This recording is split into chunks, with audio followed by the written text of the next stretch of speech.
ഇപ്പോൾ കൃത്യം 11 മണി. നല്ല സമയമാണ് 11 മണി എന്നുള്ളത്. ഈ നമ്മുടെ പിന്നെ ഈ പാർലമെൻറ്റിൽ ഇന്നലെ പുതിയൊരു ബില്ല് പാസ്സാക്കി. എന്തായിരിക്കുന്ന ആർക്കെങ്കിലും അറിയാമോ? പുതിയ ബില്ലിൻ്റെ പേര് നിയമമായിട്ട് ബന്ധപ്പെട്ട നമ്മൾ നിയമമായിട്ട് പഠിക്കുന്നേ. നിയമമായിട്ട് ബന്ധപ്പെട്ടൊരു ബില്ലാണ് ഇന്നലെ പാസ്സാക്കിയിരിക്കുന്നത്.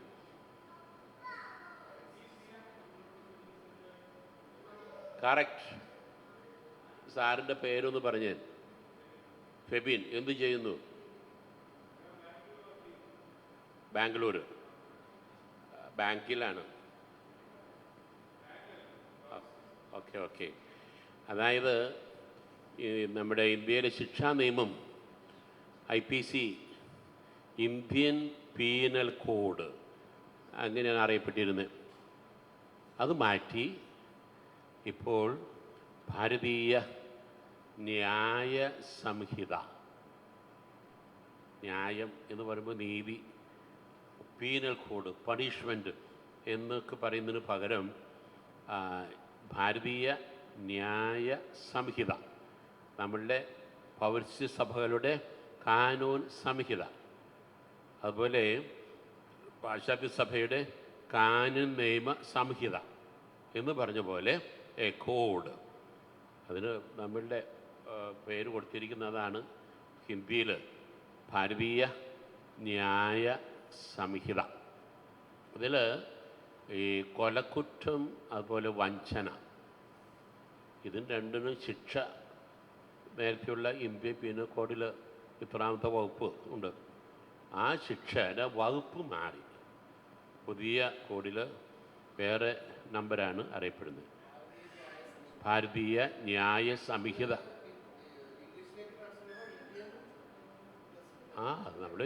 നമ്മൾ പരിഷ്കരിച്ചു. നേരത്തെ ബ്രിട്ടീഷുകാരുണ്ടാക്കിയ ഇതാണ് ഇന്ത്യൻ പീനൽ കോഡ്. അത് നമ്മൾ പരിഷ്കരിച്ച് അതിന് പുതിയ രൂപവും ഭാവവും നൽകി ഇന്ത്യൻ പീനൽ കോഡ്. അതിന് ഭാരതീയ ന്യായ സംഹിത എന്നുള്ള പേരാക്കി. വകുപ്പുകൾ പലതും പഴയത് കുറച്ചൊന്ന് പരിഷ്കരിച്ച് ഒക്കെ ആക്കിയിരിക്കുന്നത്. 2 വകുപ്പുകളാണ്. ഒന്ന് വഞ്ചന, അതുപോലെ തന്നെ കൊലക്കുറ്റം. അപ്പോൾ അതിൻ്റെ നമ്പറുകൾ മാറിയിട്ടുണ്ട്, അത് ഉൾപ്പെടുത്തിയിട്ടുണ്ട്. രാജ്യദ്രോഹ കുറ്റത്തിന് ശിക്ഷ ഉണ്ടാകില്ല എന്ന് നേരത്തെ പറഞ്ഞെങ്കിലും രാജ്യദ്രോഹ കുറ്റം എന്ന പേര് പറയാതെ ശിക്ഷ കൽപ്പിച്ചിട്ടുണ്ട്, പേര് വ്യത്യാസപ്പെടുത്തിയിട്ടുണ്ടെന്നാണ് പറയുന്നത്. രാജ്യദ്രോഹ കുറ്റം ഒരുപക്ഷേ ഹേറ്റ് സ്പീച്ച്, ഒരു പബ്ലിക് സ്പീച്ച്, ഒരു പ്രസംഗം, ഒരു കപല പ്രസംഗത്തിൽ ആരെങ്കിലും വെറുപ്പോടുകൂടെ അല്ലെങ്കിൽ മറ്റുള്ളവർ വെറുപ്പ് ജനിപ്പിക്കാവുന്ന രീതിയിലുള്ള പദപ്രയോഗങ്ങൾ, അതൊക്കെ കേസെടുത്ത് കുറ്റമാണെന്ന് തെളിഞ്ഞാൽ ശിക്ഷിക്കാൻ വകുപ്പ് ഉണ്ടായിരുന്നു. അപ്പോൾ എല്ലാത്തിനും രാജ്യദ്രോഹം എന്ന് പറയുമ്പോൾ വലിയ ശിക്ഷയാണ്. ഏതൊരു ചെറിയ കാര്യത്തിനും രാജ്യദ്രോഹ കുറ്റം ചുമത്തി മനുഷ്യരെ ശിക്ഷിക്കാൻ, കാരാഗൃഹത്തിൽ അടയ്ക്കാൻ ഒരു പ്രത്യേക പ്രവണത വർദ്ധിച്ചു വരുന്നൊരു കാലഘട്ടം ഉണ്ടായിരുന്നു. അപ്പോൾ എന്തായാലും രാജ്യദ്രോഹ കുറ്റം എന്ന വാക്ക് ഉപയോഗിക്കുന്നില്ലെങ്കിലും ആ വകുപ്പിലൂടെ ഉദ്ദേശിച്ചിരുന്ന ശിക്ഷ പുതിയ ഭാരതീയ ന്യായ സംഹിതയിലുണ്ട്. അപ്പോൾ നമ്മൾ നിയമത്തെക്കുറിച്ച് പഠിക്കുന്ന കാലഘട്ടത്തിൽ തന്നെയാണ് കേന്ദ്ര സർക്കാർ എങ്ങനെ മനസ്സിലാക്കി നിങ്ങളിവിടെ നിയമം പഠിക്കുന്നുണ്ട്, അവരതുകൊണ്ട് പുതിയ ബില്ല് തന്നെ അവതരിപ്പിക്കാനായിട്ട് നമുക്ക് ആ രീതിയിൽ വ്യാഖ്യാനിക്കാൻ മേലേ. തീർച്ചയായിട്ടും ദൈവത്തിൻ്റെ പദ്ധതി, ഡിവൈൻ പ്ലാൻ. വാസ്തവത്തിൽ അത് ഒരു സംഭവമാണ്. അങ്ങനെ വരുമ്പോഴത്തേക്കും കൊള്ളാം. നമ്മളപ്പോൾ വീണ്ടും 19ാമത്തെ നമ്പർ നല്ല നമ്പരാണ് കേട്ടോ. 19 എനിക്ക് ഇഷ്ടപ്പെട്ട നമ്പറാണ്. എന്താ കാരണം എന്നറിയാമോ? കറക്റ്റ്. എൻ്റെ ജനന തീയതി 19-ാം തീയതിയാണ്, ഇന്നല്ല. 19 ജനുവരി. അപ്പോൾ 19 എന്ന് കാണുമ്പോൾ എനിക്ക് നമുക്കൊരു ഒരു പ്രത്യേക താല്പര്യമുണ്ട്. നമ്പർ 19. അപ്പോൾ 19ാമത്തെ ശീർഷകം the persons and judicial acts, പൊതുവായിട്ടുള്ള canonical principles and judicial norms. സഭയിൽ ഒരു വ്യക്തി അല്ലെങ്കിൽ ഒരു വ്യക്തിയുടെ പ്രവൃത്തി ഏതെല്ലാം തരത്തിലുള്ള അതേക്കുറിച്ചുള്ള പൊതു നിയമങ്ങളാണ് ഈ ടൈറ്റിൽ പറയുന്നത്. It is by baptism that a person in the church become subject to rights and obligations. അപ്പോൾ സഭയുടെ നിയമത്തിൽ ഒരു വ്യക്തി എന്ന് പറഞ്ഞു കഴിഞ്ഞാൽ അത് മാമോദീസ സ്വീകരിച്ച് ക്രിസ്തുവിൻ്റെ ഭൗതിക ശരീരത്തിൽ അംഗമായ ഒരാൾ അതുവഴി പ്രത്യേകമായിട്ടുള്ള അധികാരങ്ങളും അവകാശങ്ങളും അദ്ദേഹം പ്രാപിക്കുന്നു. ഒരു വ്യക്തി എന്ന് പറഞ്ഞാൽ അതാണ്. എന്നാൽ നേരത്തെ ഞാൻ ഇവിടെ എഴുതിയെന്ന് എൻ്റെ ഓർമ്മ, യൂണിവേഴ്സിറ്റി ഡിക്ലറേഷൻ ഓഫ്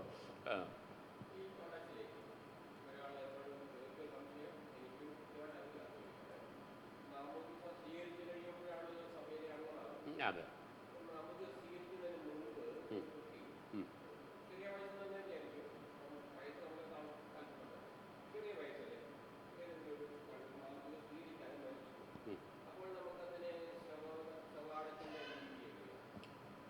വളരെ നല്ല ഒരു ചോദ്യമാണ്. ചോദ്യം എല്ലാവരും കേട്ടെന്ന് വിചാരിക്കുന്നു. അതായത് ഒരു കൊച്ചുകുട്ടി മാമോദിസ സ്വീകരിക്കുന്ന മുമ്പ് മരിച്ചു അല്ലേ? മാമോദിസ സ്വീകരിക്കുന്ന മുമ്പ് മരിച്ചു. അപ്പോൾ ആ കുട്ടിക്ക് സഭാപരമായിട്ടുള്ള മൃതദേഹ സംസ്കാര ശുശ്രൂഷ ലഭിക്കുമോ? പള്ളി സിമിത്തേരിൽ അടക്കം ചെയ്യുമോ? ഇതല്ലേ കൃത്യ ചോദ്യം. അപ്പോൾ ഇവിടെ നമ്മൾ ശ്രദ്ധിക്കേണ്ടത്, മാമോദീസ സ്വീകരിച്ചു കഴിഞ്ഞാലാണ് സഭയിൽ കൂദാശകളും അതുപോലെ മറ്റ് അവകാശങ്ങളും സഭാപരമായ അവകാശങ്ങളൊക്കെ എനിക്ക് ലഭിക്കാനുള്ള അർഹത കൈവരുന്നത്. ഇനി എൻ്റെ അപ്പനും അമ്മയും മാമോദീസ സ്വീകരിച്ച് കത്തോലിക്ക വിശ്വാസം പ്രാക്ടീസ് ചെയ്ത് മാതൃക ക്രിസ്ത്യാനികളായിട്ട് ജീവിക്കുന്നവരാണ്.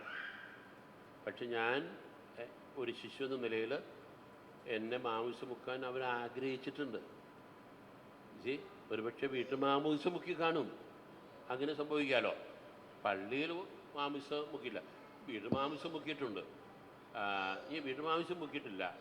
ആശുപത്രിയിൽ വെച്ച പ്രസവം വീട്ടു മാംസം മുക്കിയിട്ടില്ല. ഈ വീട്ടു മാംസം ആശുപത്രിയിലൊന്നും നടത്താമല്ലോ. അത് കഴിഞ്ഞ് ഈ പറയപ്പോൾ മാതാപിതാക്കന്മാർ ക്രൈസ്തവ മാതാപിതാക്കളാണ് തങ്ങളുടെ മക്കളെ ഈ ക്രിസ്തീയ വിശ്വാസപ്പെടുത്താൻ അവർക്ക് കുദാശനായ മാംസം മുക്കാനുള്ള അവരുടെ സ്വാഭാവികമായ ഒരു ആഗ്രഹം തീർച്ചയായിട്ടും ഉണ്ടല്ലോ. ആ ആഗ്രഹം അതൊരു ഇൻറ്റൻഷനാണ്. അങ്ങനെ ഇരിക്കെ ആ ഇൻറ്റൻഷൻ കണക്കിലെടുത്തുകൊണ്ട് വലിയ ഒരു സോളം ആഘോഷപൂർവമായിട്ടുള്ള ചടങ്ങിനേക്കാളുപരി ആ കുട്ടിയെ പള്ളി സെമിത്തേരിയിൽ അടക്കം ചെയ്യുന്നതിൽ തടസ്സമില്ല. അങ്ങനെ ചെയ്ത് വരുന്നുണ്ട്. പക്ഷേ വളർന്നു പ്രായപൂർത്തിയാകുന്നു. അപ്പോൾ തിരിച്ചറിവിൻ്റെ പ്രായമായി എനിക്ക് വിശ്വാസമൊന്നുമില്ല, ഞാൻ ക്രിസ്ത്യാനി, ഞാൻ ഉദ്ദേശിക്കുന്നില്ല, എന്നെ മാംസം വെക്കണ്ട, ഞാൻ ഒരു ഹിന്ദുവായിട്ട് ജീവിക്കാൻ ഇഷ്ടപ്പെടുന്നു എന്നൊക്കെയുള്ള രീതിയിൽ ജീവിക്കുന്ന ആളുണ്ടെങ്കിൽ തീർച്ചയായിട്ടും അത് ബോധപൂർവ്വം എടുത്ത തീരുമാനമാണ്. ആ തീരുമാനം നമ്മൾ ബഹുമാനിക്കുന്നു.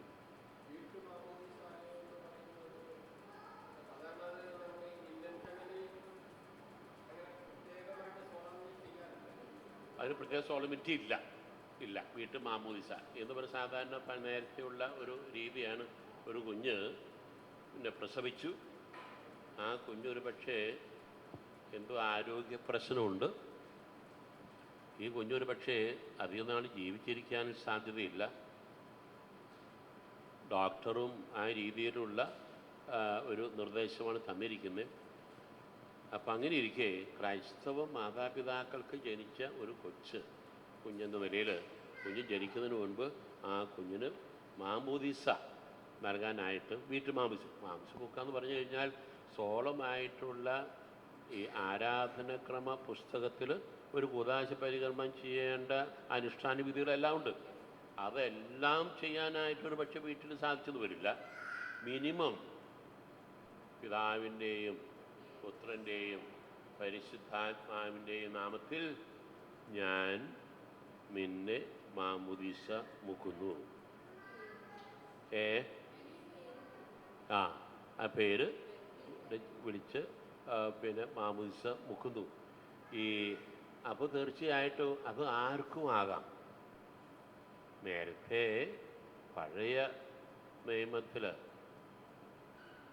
ആരും കിട്ടാനില്ലെങ്കിൽ അക്രൈസ്തവർക്ക് പോലും മാംസം മുക്കാമായിരുന്നു. ഇന്നിപ്പോൾ മാതാപിതാക്കൾക്ക് ഉൾപ്പെടെ മാമൂസ മുക്കാം. അക്രൈസ്തവരുടെ കാര്യം പറയുന്നില്ല. മനസ്സിലായി? അപ്പോൾ പരിശുദ്ധ തൃത്വ നാമത്തിൽ മാമൂദിസ നൽകുക, അത് വീട്ടു മാമൂദിസ എന്നുള്ള നിലയിൽ അതിനെ പരിഗണിക്കുന്നു. അപ്പോൾ വിശ്വാസത്തിൻ്റെ, അത് പരിശുദ്ധ തൃത്വമുള്ള വിശ്വാസത്തിൻ്റെ, അതാണ് നമ്മുടെ ഫോർമുല, മാമൂദിസ ഫോർമുല. അപ്പം അത് നമ്മുടെ സഭ അംഗീകരിക്കുന്ന ഒരു കാര്യമാണ്. പ്രത്യേക സാഹചര്യത്തിലാണ് ഇതൊക്കെ ആവശ്യം വരുന്നത്. കുഞ്ഞ് ജീവിച്ചിരിക്കാൻ സാധ്യതയില്ല, വളരെ പെട്ടെന്ന് ഒരു പക്ഷേ മരിക്കാം എന്നൊക്കെയുള്ള ഒരു നിഗമനത്തിലാണ് ഇപ്രകാരമുള്ള ഒരു രീതി അവലംബിക്കുന്നത്. ഓക്കെ, അപ്പോൾ നമ്മുടെ മാമോദിസായിലൂടെയാണ് ക്രിസ്തു സഭയിൽ അംഗമായി തീരുന്നത്. Characteristics by which a person defined in law are age, place of residence, right, relationship, പലതരത്തിലുണ്ട്. Characteristics seeks to assure that every member in the church has a pastor, hierarch, and to have access to spiritual goods in the church. അപ്പോൾ കാനൂൻ നിയമത്തിൽ പ്രത്യേകം ഉറപ്പ് വരുത്തുന്ന ഒരു കാര്യം ഇതാണ്. മാംസം സ്വീകരിച്ച ഒരു വ്യക്തി എന്ന നിലയിൽ എനിക്ക് ഒരു ഇടവക വികാരിയുടെ നിന്ന് ആത്മീയമായിട്ടുള്ള ശുശ്രൂഷകൾ ലഭിക്കാൻ എനിക്ക് അവകാശമുണ്ട്. അതിൽ ഒരു രൂപതയിൽ, അതാണ് പാസ്റ്റർ ഓർ ഹൈറാർക്ക്, രൂപതാധ്യക്ഷൻ അല്ലെങ്കിൽ ഇടവക അച്ഛൻ, ഇടവക വികാരി, അവർക്കാണല്ലോ കുദാശ പരിഗണിക്കാനും സാധിക്കുക. അങ്ങനെയുള്ള spiritual goods in the church സ്വീകരിക്കാനായിട്ട് വർക്ക് ചെയ്യുന്നില്ലല്ലോ. അത് പിന്നെ അതിന് ഇടപെട്ടാൽ എല്ലാത്തിനും തീരുമാനം ഉണ്ടാകും.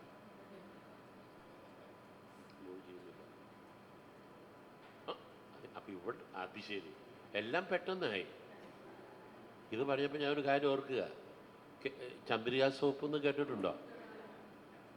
കേശവൻ വൈദ്യരെന്ന് കേട്ടിട്ടുണ്ടോ? രാമപുരംകാരനാണ്, രാമപുരത്തുകാരനാണ്. വളരെ ദരിദ്ര അവസ്ഥയിൽ കഴിഞ്ഞിരുന്ന ഒരു പാവപ്പെട്ട മനുഷ്യൻ. അദ്ദേഹം അവിടുന്ന് ഇറങ്ങി ഇരിഞ്ഞാലക്കുട വന്ന് താമസമാക്കി. അദ്ദേഹം സോപ്പ് കമ്പനി ആരംഭിച്ചു. ആ സോപ്പ് കമ്പനിയുടെ പേരാണ് ചന്ദ്രിക സോപ്പ്. അപ്പോൾ ചന്ദ്രിക സോപ്പിൻ്റെ കൂട്ട്, അതിൽ ചേർക്കേണ്ട ചേരുവകൾ എന്തൊക്കെയാണെന്ന് കൃത്യമായിട്ട് തൊഴിലാളികൾക്ക് അറിയാം. അതനുസരിച്ച് സോപ്പ് ഇങ്ങനെ നല്ല ഡിമാൻഡുള്ള സോപ്പായി. അങ്ങനെ സോപ്പിൻ്റെ ചേരുവകൾ ചേർത്ത് സോപ്പ് നിർമ്മാണം. അപ്പോൾ അതിൻ്റെ അടുപ്പിൽ, അതിൽ പാത്രത്തിൽ വെച്ചതിൻ്റെ തീയൊക്കെ കത്തിച്ച കാര്യങ്ങൾ നടക്കൊക്കെ സെറ്റായി കൂട്ടമൊക്കെ ചേർത്ത് കഴിയുമ്പോൾ അവസാനം വൈദ്യർ വീടിൻ്റെ അകത്ത് പൂജാമുറിയിൽ നിന്ന് മന്ദം കയ്യിൽ എന്തോ ചുരുട്ടിപ്പിടിച്ച് പ്രാർത്ഥനാ മന്ത്രങ്ങൾ ഉരുവിട്ട് അത് അടുപ്പത്തിടുക. അതിനെന്തോ ഒരു തരം പൊടിയുണ്ട്. ആ പൊടിയാണ് ചന്ദ്രിക സോപ്പിൻ്റെ ഗുണവും മണവും അതിൻ്റെ മേന്മയും. എന്താണ് അദ്ദേഹം കൊണ്ട് ഇട്ടേന്നുള്ളത് ഇന്നവരെ ഒരു തൊഴിലാളിക്ക് അറിയില്ല, വീട്ടുകാർക്കും അറിയില്ല. അത് വളരെ പരമരഹസ്യം. അതാണ് ചന്ദ്രിക സോപ്പിൻ്റെ ഗുണം വർദ്ധിക്കുന്നത് എന്ന് അദ്ദേഹം മരിച്ചു കേട്ട. സോപ്പ് കമ്പനി അത് പിന്നെ വേറെ ഏതോ കമ്പനിക്കാർ ഏറ്റെടുത്തു. അങ്ങനെ പോകുന്നു. ഞാൻ പറഞ്ഞു വന്നത്, ചന്ദ്രിക സോപ്പിൻ്റെ ഗുണവർദ്ധനയ്ക്ക് കാരണമായതുപോലെ അതിന് മെല്ലെ അടി വെച്ച് ഇത് ഈ കമ്പ്യൂട്ടർ ഓൺലൈൻ പ്രോഗ്രാം പ്രവർത്തനക്ഷമമാക്കി. So congratulations to Ani, thank you very much. അപ്പോൾ അങ്ങനെ ആയിരിക്കുന്ന സാഹചര്യത്തിൽ ഈ സ്പിരിച്വൽ ഗുഡ്സ് കിട്ടാനുള്ള അവകാശം അവർക്കുണ്ട്. അപ്പോൾ അങ്ങനെ വരുമ്പോൾ ജുറിഡിക്കൽ പേഴ്സൺസ് ആർ അഗ്രിഗേറ്റ്സ്. നേരത്തെ പറഞ്ഞല്ലോ, വ്യക്തികളെന്ന് പറയുമ്പോൾ ഫിസിക്കൽ പേഴ്സൺസ് ഉണ്ട്, ജുറിഡിക്കൽ പേഴ്സൺസ് ഉണ്ട്. ഫിസിക്കൽ പേഴ്സൺ എന്ന് പറയുമ്പോൾ നമ്മൾക്ക് ഫിസിക്കൽ പേഴ്സൺസ് ആണ് ഒരു വ്യക്തി, ജീവനുള്ള വ്യക്തികൾ. ജുറിഡിക്കൽ പേഴ്സൺ എന്ന് പറഞ്ഞു കഴിഞ്ഞാൽ നൈയാമിക വ്യക്തികൾ. ഇപ്പോൾ ഉദാഹരണം നമ്മുടെ ഇടവക പാരിഷ്, അതൊരു ജുറിഡിക്കൽ പേഴ്സണാണ്. അതുമല്ലെങ്കിൽ ദ എപ്പാർക്കി ഓഫ് പാലക്കാട്, അതൊരു ജുറിഡിക്കൽ പേഴ്സണാണ്.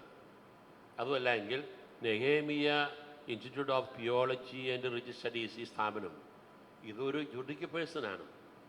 ഒരു സെമിനാരി അല്ലെങ്കിൽ രൂപത സ്ഥാപനം അതൊക്കെ ജുഡിക്കൽ പേഴ്സൺസ് എന്ന് പറയും.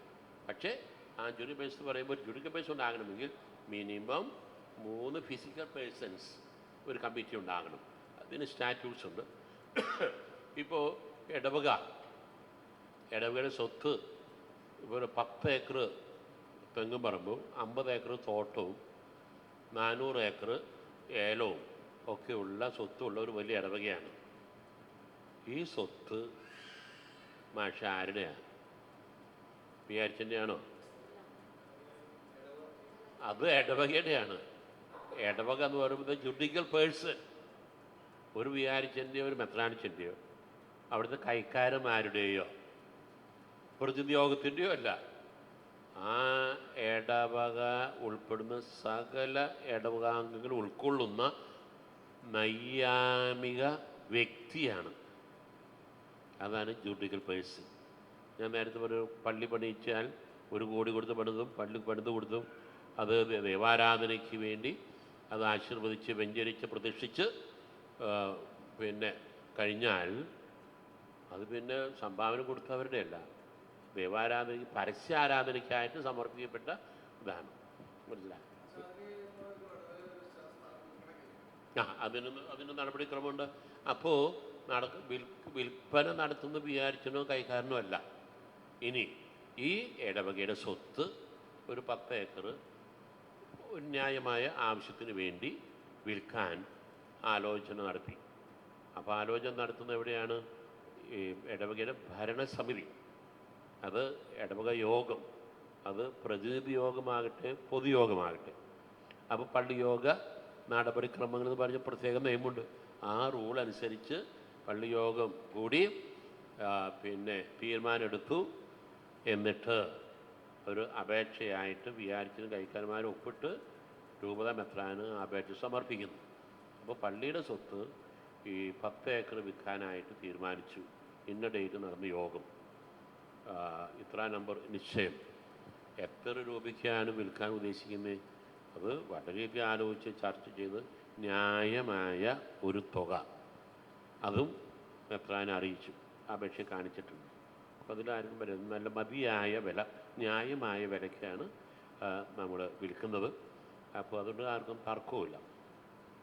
അപ്പോൾ അതൊക്കെ ബോധ്യപ്പെടുത്തി അവിടെ അരമനയിലും ആലോചിച്ചു. അങ്ങനെയാണെങ്കിൽ ഒരു ന്യായമായ ആവശ്യത്തിന് സാധാരണ ഇതിൽ പള്ളി വസ്തുക്കൾ പരമാവധി വിൽക്കാതിരിക്കുക എന്നുള്ളതാണ്.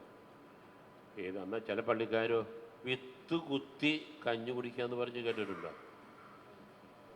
അത് ചെയ്യരുതെന്നാ പറയാ. വിത്ത് സൂക്ഷിച്ചു വെക്കുന്നതിന് അടുത്ത കൃഷി ഇറക്കാനാ. ആ വിത്ത് എടുത്ത് കുത്തി കഞ്ഞി കുടിച്ചു കഴിഞ്ഞാൽ കൃഷി അവസാനിച്ചു, തീർന്നു. ഒരിക്കലും അത് ചെയ്യരുത്. ഒരു പള്ളിയിൽ ചെയ്ത പണി, ഒരുപാട് ഭൂസ്വത്തുണ്ട്. പള്ളിയിലെ തെങ്ങിന് വളമിടാൻ പണമില്ല. അപ്പോൾ അവരെന്ത് ചെയ്തു? പുറം പറമ്പ് ഒരെണ്ണങ്ങ് വിറ്റു. എന്നിട്ട് വളം വാങ്ങി തെങ്ങിനെ കടക്കിട്ടു. ആ പറമ്പങ്ങ് പോയി കിട്ടി. അക്രമം. കുറച്ച് പൈസ എവിടെയെങ്കിലും സംഘടിപ്പിച്ച് ഒരു പിരിവെടുത്തൂടെ? ആദ്യകാലങ്ങളിലെ ഇടവക്കാർ തന്നെ തെങ്ങിൻ്റെ കടം തുറന്നു, വളം ചില കമ്പനിക്കാർ സ്പോൺസർ ചെയ്തു. സമീപനം പോലെ കാര്യങ്ങളിൽ ബുദ്ധിമുട്ടുപാടില്ലാതെ ഇന്നൊക്കെ കൈ അഴിഞ്ഞ് എല്ലാം വിട്ടു പോകുന്ന ഒരു സാഹചര്യം. അപ്പോൾ ശരിക്കും പറഞ്ഞാൽ ജുഡിക് പേഴ്സൺ ഒരു നൈയാമിക വ്യക്തിയാണ്, ഒരു ഫിസിക്കൽ പേഴ്സൺ അല്ല. പക്ഷേ അതിൻ്റെ സ്റ്റാറ്റ്യൂട്ട്സിൽ എല്ലാവിധത്തിലും ക്രയവിക്രയങ്ങളും അതിൻ്റെ സ്വഭാവവും അതിൻ്റെ ലക്ഷ്യവും എല്ലാം കൃത്യമായിട്ട് അതിനകത്ത് ആ സ്റ്റാറ്റ്യൂട്ട്സ്, ആ നിയമാവലി രൂപത അംഗീകരിച്ച് അനുവാദം വാങ്ങിയിരിക്കണം. അപ്പോൾ അതൊക്കെ വിവരിക്കുന്ന ഒരു ഭാഗമാണ് ഈ ജുഡിക്കൽ പേഴ്സൺസിനെ കുറിച്ച് പറയുന്നത്. ആ പാരഗ്രാഫിൽ a juridic act will be licit or valid if duly placed with due regard for the essential elements and requirements established by law. ഇപ്പോൾ ഒരു പ്രവൃത്തി നിയമാനുസൃതമാണ്, അത് വാസ്തവമാണ്. ഉദാഹരണമായിട്ട് മെത്രാൻ ഒരച്ഛനെ ഒരു പള്ളിയിൽ നിയമിക്കുന്നു. അതൊരു ജുഡിക് ആക്റ്റാണ്, നയമായ പ്രവൃത്തിയാണ്. മെത്രാൻ ഒരു പബ്ലിക് പേഴ്സൺ ഒരു പ്രത്യേക പൊതു നന്മയ്ക്ക് വേണ്ടി ഒരു തീരുമാനം നടപ്പിലാക്കുന്നു. അങ്ങനെ പലതരത്തിലുള്ള രൂപത അല്ലെങ്കിൽ സഭ ആയിട്ട് ബന്ധപ്പെട്ട നിയമാനുസൃതം ചെയ്യേണ്ട കാര്യങ്ങളെ കുറിച്ചുള്ള പൊതു തത്വങ്ങളാണ് ഈ ജുഡിക് ആയിട്ടുള്ള ആക്ട്സിനെ കുറിച്ച് പ്രത്യേകം പറയുന്നത്. പിന്നെ വരുന്ന 20ാമത്തെ ടൈറ്റിൽ ഓഫീസസ്.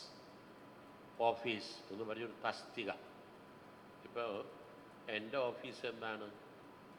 എൻ്റെ ഓഫീസ്, ഞാൻ നേരത്തെ ഒരു വികാരിയച്ഛനായിരുന്നു, പള്ളി വികാരി. അപ്പോൾ the office of A parish priest, അല്ലെങ്കിൽ മെത്രാൻ.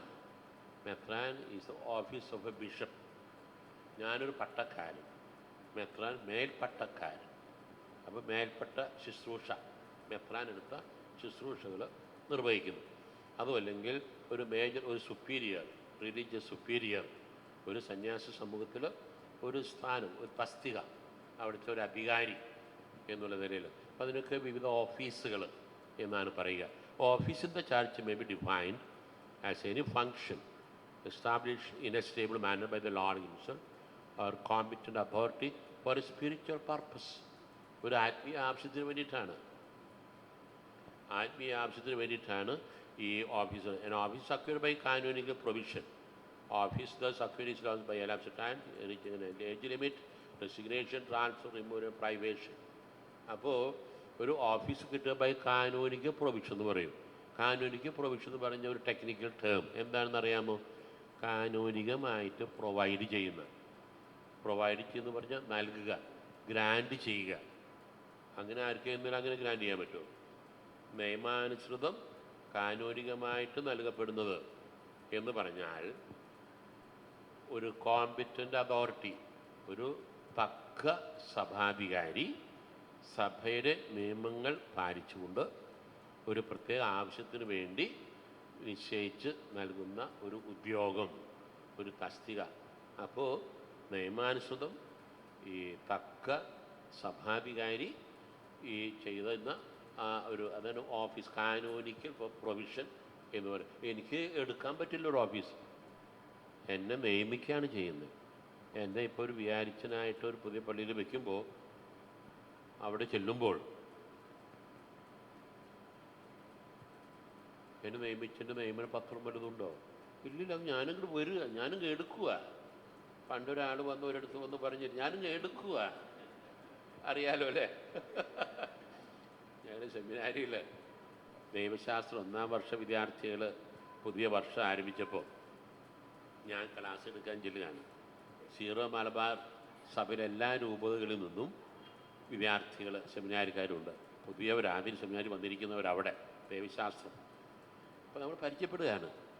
അപ്പോൾ നമ്മുടെ പേരെന്താ, ഏതാ രൂപത, അങ്ങനെ ഓരോരുത്തരും അവരുടെ പേരും രൂപതയും എല്ലാം പറഞ്ഞു വന്നപ്പോൾ ഞാൻ ചോദിച്ചു, ഇവിടെ തൃശ്ശൂർക്കാരും ഇല്ലേ? തൃശ്ശൂരിൽ നിന്ന് ആരും വന്നില്ലേ? അപ്പോൾ ഒരാൾ അതങ്ങ് എടുത്തു, അതെടുത്തു പോയി, അതുകൊണ്ട് അവിടുന്ന് ആരും ഇല്ല. അപ്പം എന്ന് പറഞ്ഞ പോലെ എനിക്ക് അങ്ങനെ എടുക്കാം, എനിക്കിഷ്ടമുള്ള പള്ളി ഏറ്റെടുക്കാൻ പറ്റില്ല. എന്ത് അധികാരത്താലാണ് ഞാൻ ചെന്നൊരു പള്ളിയിൽ ചെന്നെടുക്കുന്നത്? ഞാൻ ഈ പള്ളിയിൽ നിയമതനാകണം, തക്ക സഭാധികാരി വഴി. നിയമന പത്രിക എനിക്ക് കിട്ടണം. ആ നിയമന പത്രിക കൊണ്ടുപോയി ഞാൻ ചാഞ്ചെടുക്കുന്ന പള്ളിയിൽ ഞായറാഴ്ച അല്ലെങ്കിൽ തൊട്ടടുത്ത് കടമുള്ള ദിവസം പരസ്യമായിട്ട് പള്ളിയിൽ വായിച്ച് തെരിപ്പെടുത്തണം. ഞാൻ ചുമ്മാ കയറി വലിഞ്ഞ് വന്ന ആളല്ല. എന്നെ നമ്മുടെ രൂപത മെത്രാൻ എന്നെ നിയമിച്ചതാണ്. ഇനി വരുന്ന ദിവസം ഒരു പക്ഷേ വ്യാഴാഴ്ച 4 മണിക്ക് പള്ളിയിൽ വന്നു. പള്ളി കൈക്കാരന്മാർ ഒരു പൂച്ചെണ്ടൊക്കെ കൊടുത്ത് സ്വീകരിച്ചു. അച്ഛൻ യോഗ പുസ്തകത്തിൽ ഒപ്പുവയ്ക്കുകയാണ്. ഇന്ന് എത്രാം തീയതി? 17-4-17 തീയതി 4 മണിക്ക് ഈ ഇടവകയിൽ വന്ന് വികാരിയായിട്ട് ഞാൻ ചാർജ് എടുക്കുന്നു. 2 സാക്ഷികൾ ഒപ്പിടും, 2 കൈക്കാരന്മാരും. അത് യോഗ പുസ്തകത്തിൽ തെളിവായി. പിറ്റേ ദിവസം അതിന് തൊട്ടടുത്ത് ഞായറാഴ്ച നിയമന പത്രം പരസ്യമായിട്ട് വായിക്കുന്നു. അപ്പോൾ ഔദ്യോഗികമായി. ഇതല്ലാതെ അതിനാണ് ഒരു കാനോനിക്കൽ പ്രൊവിഷൻ. നിയമാനുസൃതം സഭാ നിയമങ്ങൾക്കനുസരിച്ച് ഒരു ഉദ്യോഗം എനിക്ക് ലഭിച്ചിരിക്കുന്നു.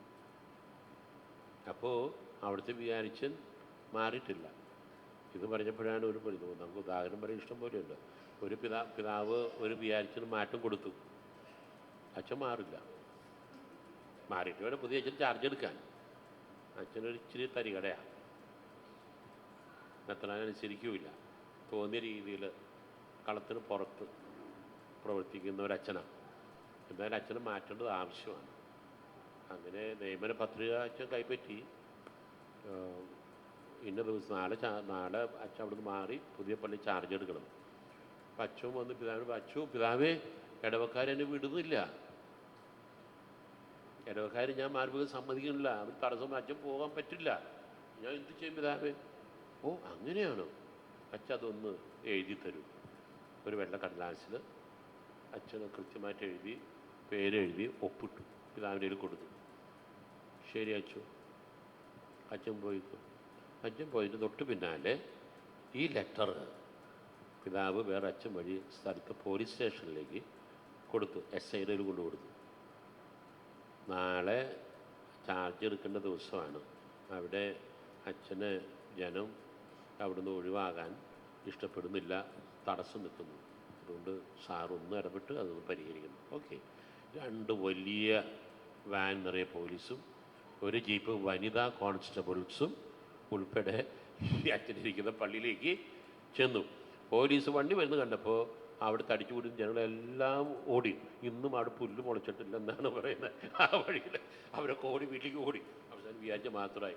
SI അച്ഛന് മുറിയിൽ കോളിംഗ് ബെല്ലടിച്ച് ചെന്ന്, അച്ഛോ നമസ്കാരമുണ്ട്, ഈ ഒരു എഴുത്ത് ഇത് അച്ഛൻ്റെ കൈപ്പടയാണോ?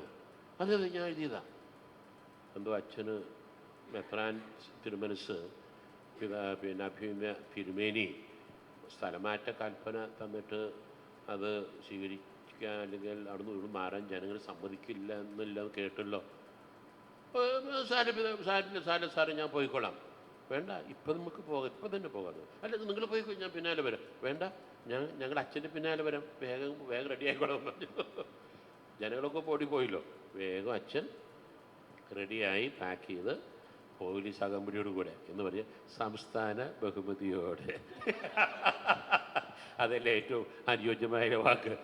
സംസ്ഥാന ബഹുമതിയോടുകൂടെ അച്ഛൻ അകമ്പടിയായിട്ട് 2 വലിയ വാൻ പോലീസും ഒരു ജീപ്പ് വനിതാ പോലീസും ഉൾപ്പെടെ അച്ഛന് പുതിയ സ്ഥലത്തേക്ക് എത്തിച്ചു.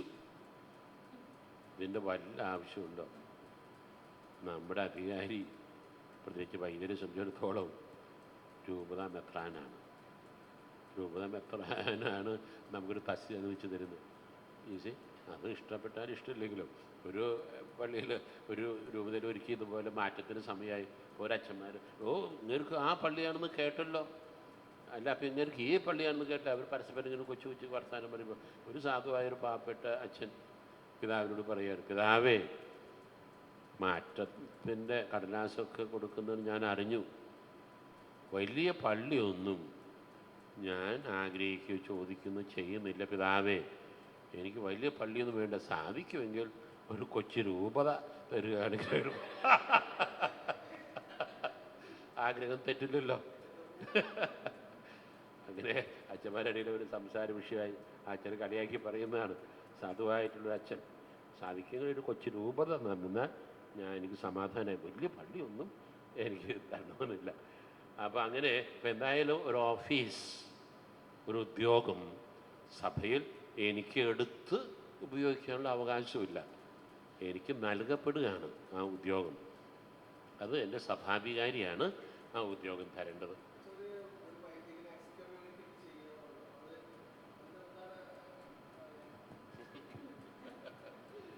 ഒരുപാട് ചോദ്യങ്ങളുണ്ട്, ഒരുപാട് ചോദ്യം. ഒരു അച്ഛനെ ശിക്ഷിക്കുക എന്നാണ് അതിൻ്റെ അർത്ഥം അല്ലേ? എക്സ്കമ്മ്യൂണിക്കേറ്റ് ചെയ്യുക എന്നല്ല ആദ്യം അത് അച്ഛന്മാരെ കുറിച്ച് പറയുന്ന ശിക്ഷ അതല്ല. ഒരു അൽമായനെ എക്സ്കമ്മ്യൂണിക്കേറ്റ് ചെയ്യുക, പണ്ട് പറയും മഹറോൻ ശിക്ഷ, സ്ഥാനഭ്രഷ്ടനാക്കുക.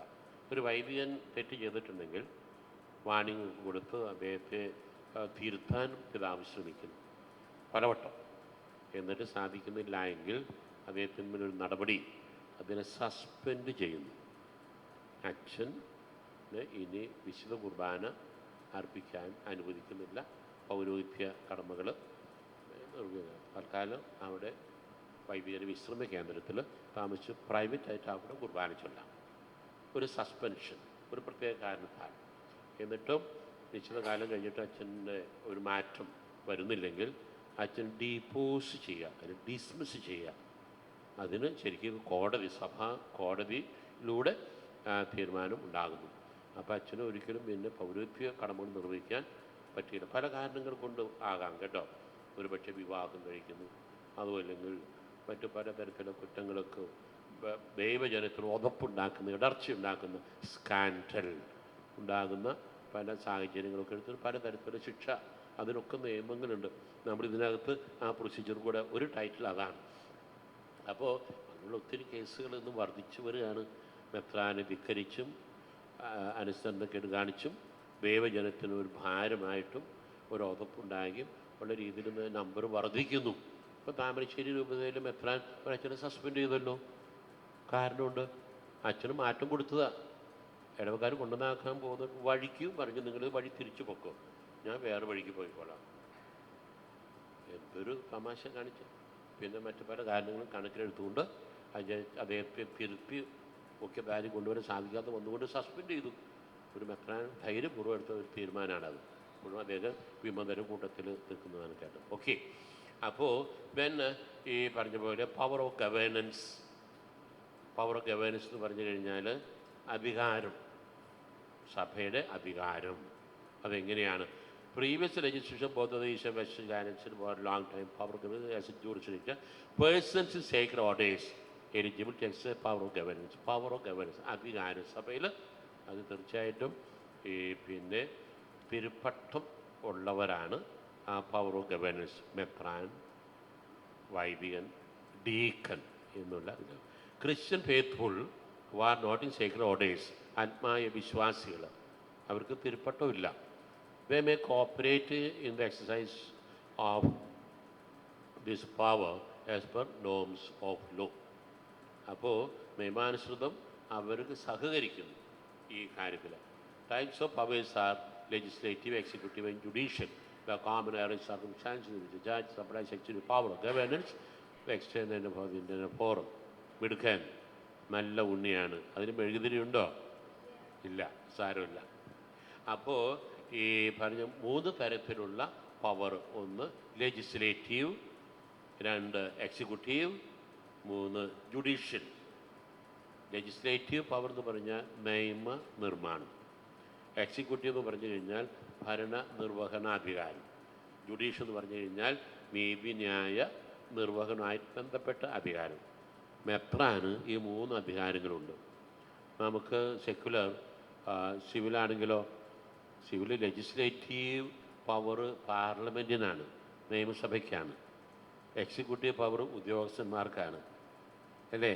പിന്നെ ജുഡീഷ്യൽ പവർ കോടതികൾക്കാണ്. രൂപതയിലാണെങ്കിൽ 3 പവറും സഭയിൽ മെത്രാന് കേന്ദ്രീകരിച്ചിരിക്കുന്നു. ഈ മെത്രാൻ എങ്ങനെ ഈ പവർ എക്സസൈസ് ചെയ്യും? ലെജിസ്ലേറ്റീവ് പവർ, നിയമനിർമ്മാണം. രൂപതയുടെ നിയമനിർമ്മാണം മെത്രാൻ തന്നെയാണ്. അതിന് നിയമങ്ങൾ ഉണ്ടാക്കാൻ കമ്മിറ്റിക്ക് രൂപീകരിച്ച് അത് പ്രൊമോൾഗേറ്റ് ചെയ്ത് പബ്ലിഷ് ചെയ്ത് മെത്രാൻ.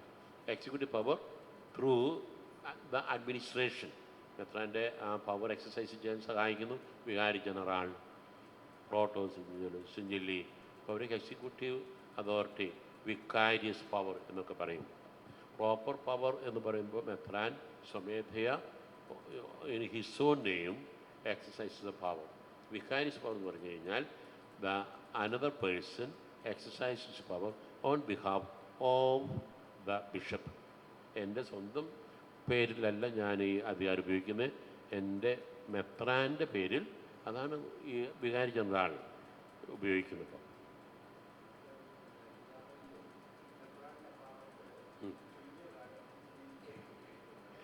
അങ്ങനെ സാറ് പറഞ്ഞ ഒരു പ്രധാനപ്പെട്ട കാര്യമാണ്. മെത്രാൻ ഒരു 3 മാസത്തേക്ക് വളരെ അത്യാവശ്യമായ ഒരു കാര്യത്തിന് വേണ്ടി മാർപ്പാപ്പ വിളിച്ചിരിക്കുകയാണ്.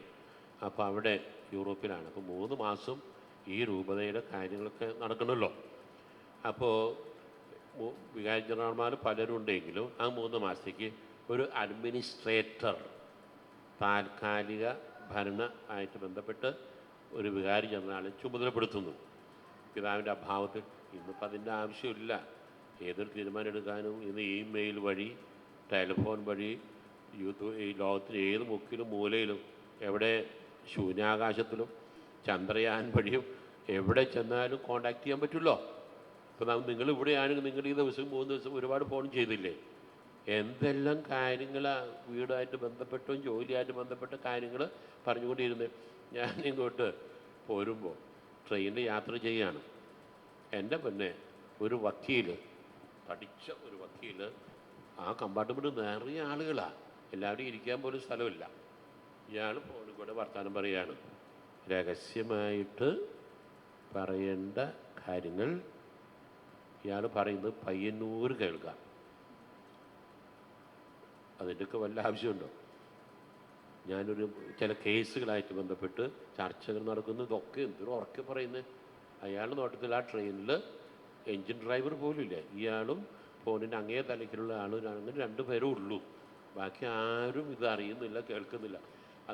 അത് ഞാൻ ശ്രദ്ധിച്ചു. ഇയാൾ ചില നേരത്ത് കണ്ണടച്ചിട്ടാണ് പറയുന്നത്. ഞാൻ കണ്ണടയ്ക്കുമ്പോൾ വേറെ ആരും കാണുന്നില്ലല്ലോ, ഞാനും അങ്ങേരും മാത്രമേ ഉള്ളൂ. ആ രീതിയിലാണ് സംസാരിക്കുന്നത്. അപ്പോൾ ഞാൻ പറഞ്ഞു വന്നത്, ഇന്ന് കമ്മ്യൂണിക്കേഷൻ വളരെ വേഗത്തിൽ തീരുമാനം എടുക്കുക. ഇപ്പം ജനറാളിച്ചനും ആരുമേലുള്ളവർക്ക് പിതാവായിട്ട് സംസാരിക്കാം.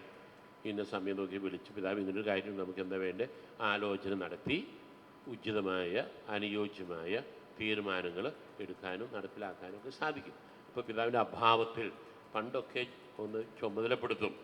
ഒരുപക്ഷെ രൂപത ബുള്ളറ്റിൽ പ്രസിദ്ധീകരിക്കും, ഞാൻ 3 മാസത്തേക്ക് ഇന്ന കാര്യങ്ങൾക്കായിട്ട് ആദിലിമിന സന്ദർശനത്തിന് റോമിലേക്ക് പോകുന്നു. എൻ്റെ അഭാവത്തിൽ രൂപതാ ഭരണം നമുക്ക് പ്രിയങ്കരനായ മോൺസിഞ്ഞോർ സോ ഇന്ന ആൾ അത് നിർവഹിക്കുന്ന എല്ലാവരും സഹകരിക്കുക. അതൊക്കെ ഔദ്യോഗികമായിട്ടുള്ള രീതിയിലൊരു ചുമതലപ്പെടുത്തുന്ന നിയമനമുണ്ടാകും. ഇന്നിപ്പോൾ അതിൻ്റെ ഒന്നും അങ്ങനെയൊന്നും ആവശ്യമില്ല. സ്വാഭാവികമായന ഏത് സമയത്ത് ഇപ്പോൾ മുഖ്യമന്ത്രി പോലും വിദേശത്ത് പോയി. കേരളത്തിൻ്റെ ഭരണത്തിന് വല്ല കോട്ടം സംഭവിച്ചോ?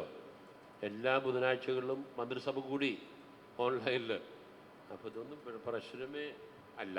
അതൊക്കെ എല്ലാ കാര്യങ്ങളും നടക്കുന്നു. അത് പണ്ടാരം പറഞ്ഞ പോലെ ഞങ്ങളുടെ രൂപതയിൽ മരിച്ചുപോയ മെത്രാനിച്ചൻ അവസാന കാലമായപ്പോൾ കാലുവേദന ആശുപത്രിയിൽ അഡ്മിറ്റായി. ആശുപത്രിയിൽ പോകാൻ ഇഷ്ടമല്ല, എന്നാലും നിർബന്ധത്തിന് വഴങ്ങി പിന്നെ ആശുപത്രിയിൽ അഡ്മിറ്റായി. ഒരാഴ്ച കഴിഞ്ഞപ്പോൾ ചില സന്ദർശകർ, പിതാവേ എങ്ങനെയുണ്ട്, കാലുവേദന കുറവുണ്ടോ? പിതാവിന് ഇവിടെ മുറിയിൽ തന്നെ എണീറ്റ് നടക്കാൻ പറ്റുന്നുണ്ടോ? ആ പിതാവ് പറഞ്ഞ മറുപടി, എനിക്ക് നടക്കാൻ പറ്റില്ലെങ്കിലും രൂപതയിലെ കാര്യങ്ങളെല്ലാം ശരിക്കും നടക്കുന്നുണ്ട്. എനിക്കെന്താ വേണ്ടേ? സമാധാനമായിട്ട് പിതാവിനോട് വിശ്രമിക്കാമല്ലോ. ഓക്കെ, അപ്പോൾ ആ കാര്യങ്ങൾ അങ്ങനെ അങ്ങ് പോകുന്നു. Then the recourse against administrative acts. അതെന്ന് പറഞ്ഞാൽ recourse against administrative acts. Administrative acts എന്ന് പറഞ്ഞാൽ ജുഡിക് ആക്ട്. ജുഡിക് ആക്ട് എന്ന് പറഞ്ഞാൽ ഹ്യൂമൻ ആക്ട്. ഹ്യൂമൻ ആക്ട് എന്ന് പറയുമ്പോൾ an act lawfully placed and which is conscious, which is just, which is responsible ആയിട്ടുള്ള ഒരു പ്രവൃത്തിയാണ്. മനസ്സിലായി? അപ്പോൾ അതെല്ലാം പരിഗണിച്ചുകൊണ്ട് പിന്നെ ഒരു അധികാരി ഒരു ഉത്തരവോ കൽപ്പനയോ പുറപ്പെടുവിച്ചു. എന്നെക്കുറിച്ച് എനിക്ക് തന്ന ഡിക്രിയാണ് ഒരു ഉത്തരവ്. പക്ഷേ എനിക്ക് വലിയ വേദനയ്ക്ക് കാരണമായി. എൻ്റെ നോട്ടത്തിൽ അത് അനീതിയാണ്. അപ്പോൾ ഞാൻ എന്ത് ചെയ്യുന്നു? പിതാവിനെ പോയി കാണും. പിതാവേ, ഇത് കടുത്ത കൈയായിട്ട് സഹിക്കാൻ പറ്റുന്നില്ല, ഉറക്കം പോലും ഉണ്ടായില്ല, എന്തു പറ്റി? പിതാവേ, ഇത് പിൻവലിക്കണം. പിതാവ് പിൻവലിക്കുന്ന കാര്യമില്ല, എന്നാൽ അതൊന്ന് ഭേദഗതി വരുത്തണം. പിതാവ് ഭേദഗതി വരുത്താതിരിക്കാം. ഇനി അല്ലെങ്കിൽ ഭേദഗതി വരുത്തുന്നില്ല. അപ്പോൾ വേണമെങ്കിൽ ഹയർ അതോറിറ്റിക്ക് അപ്പീൽ കൊടുക്കാം. ആ അപ്പീലിനെയാണ് റീകോഴ്സ് എന്ന് പറയുന്നത്. ഹയർ അതോറിറ്റി അത് പരിശോധിച്ചു. അപ്പോൾ നേരത്തെ താഴെയുള്ള ലോവർ അതോറിറ്റി നൽകിയ ആ കൽപ്പന അതേപടി അത് അംഗീകരിക്കുകയും സ്ഥിരീകരിക്കുകയും അല്ലെങ്കിൽ അത് പിൻവലിക്കുകയും ഒക്കെ ചെയ്യാം. പക്ഷേ അതിൽ മാറ്റം വരുത്താൻ, അതാണ് the core foresees the possibility for amicable settlement, revocation or amendment of the decree. അത് തിരിച്ച് എടുക്കാം, അതിൽ മാറ്റം വരുത്താം. The superior authority to whom recourse is made may confirm, declare null, rescind, revoke the decree. But he may not amend the decree with a particular law of the church doesn't grant him the power. അതിൽ മാറ്റം വരുത്താൻ superior higher അതോറിറ്റിക്ക് ഒരു കാനൂനികൾ പ്രിൻസിപ്പിളാണ്. ഒരു ഉത്തരവിന്, ഒരു കൽപ്പനയ്ക്ക് എതിരെ എനിക്ക് നീതി കിട്ടാൻ നേരിട്ടോ അതല്ലെങ്കിൽ ഒരു സുപ്പീരിയർക്കോ പരാതി കൊടുക്കാൻ, ആവലാതി ബോധിപ്പിക്കാൻ, അപേക്ഷ സമർപ്പിക്കാൻ എനിക്ക് അവകാശമുണ്ട്. ആ അവകാശത്തെ സംരക്ഷിക്കുന്നതാണ് ഈ കാനൂനുകൾ. മനസ്സിലായി? ഇപ്പം ടൈറ്റിൽ 23 നമ്മൾ 30ലേക്ക് അടുത്തുകൊണ്ടിരിക്കുകയാണ്. കാനോൻ ടൈറ്റിൽ 23 വളരെ പ്രധാനപ്പെട്ട ടൈറ്റിലാണ്. The temporal goods of the church. The temporal goods of the church എന്ന് പറഞ്ഞാൽ എന്താ അർത്ഥം? സഭയുടെ ഭൗതിക വസ്തുക്കൾ. ഭൗതിക വസ്തു എന്ന് പറഞ്ഞാൽ സ്ഥാവര ജംഗമ വസ്തുക്കൾ. സഭ ഈ കെട്ടിടം, ഈ സെൻറ്റർ, ഈ ഇൻസ്റ്റിറ്റ്യൂട്ട്, ഇത് സഭ വക സ്വത്താണ്. നമ്മുടെ ഡൊമിനിക്കച്ചൻ്റെ സ്വകാര്യ സ്വത്തല്ലല്ലോ. ഇതിൽ വരുന്ന നിങ്ങൾ ഓരോരുത്തരുടെയും കുടുംബ സ്വത്തുമല്ല, നമ്മുടെ ആരുടെയും സ്വത്തല്ല. ഇത് സഭയുടേതാണ്. സഭ എന്ന് പറയുമ്പോൾ ഇവിടുത്തെ പ്രാദേശിക സഭ എന്ന് പറയുമ്പോൾ പാലക്കാട് രൂപതയുടെ അല്ലേ ഇത്. കാലാകാലങ്ങളിൽ ഇതിന് ഡയറക്ടർമാരുണ്ടാകുന്നു. ഇപ്പോൾ ഇവിടെ ഇപ്പോൾ റിനോവേഷൻ നടന്നുകൊണ്ടിരിക്കുകയാണ്. കുറേ മാറ്റം വരുത്തി കുറേ സൗകര്യപ്പെടുത്തുന്നു. കാലാകാലങ്ങളിൽ ഇത് സഭയുടെ സ്വത്താണ്. ഒരു ഉദാഹരണം. ഇനി the temporal goods of the ചർച്ചിനെ കുറിച്ച് എന്താണ് പറയുന്നത്? The temporal goods when possessed by judicial persons are called ecclesiastical goods. അപ്പോൾ ഇതൊരു ടെമ്പറൽ ഗുഡാണ്, ഭൗതിക വസ്തു. അത് ചർച്ചിൻ്റെ ആണെങ്കിൽ അത് പിന്നെ എക്ലശാസ്റ്റിക്കൽ ഗുഡ്സാണ്. ഈ temporal goods juridic person.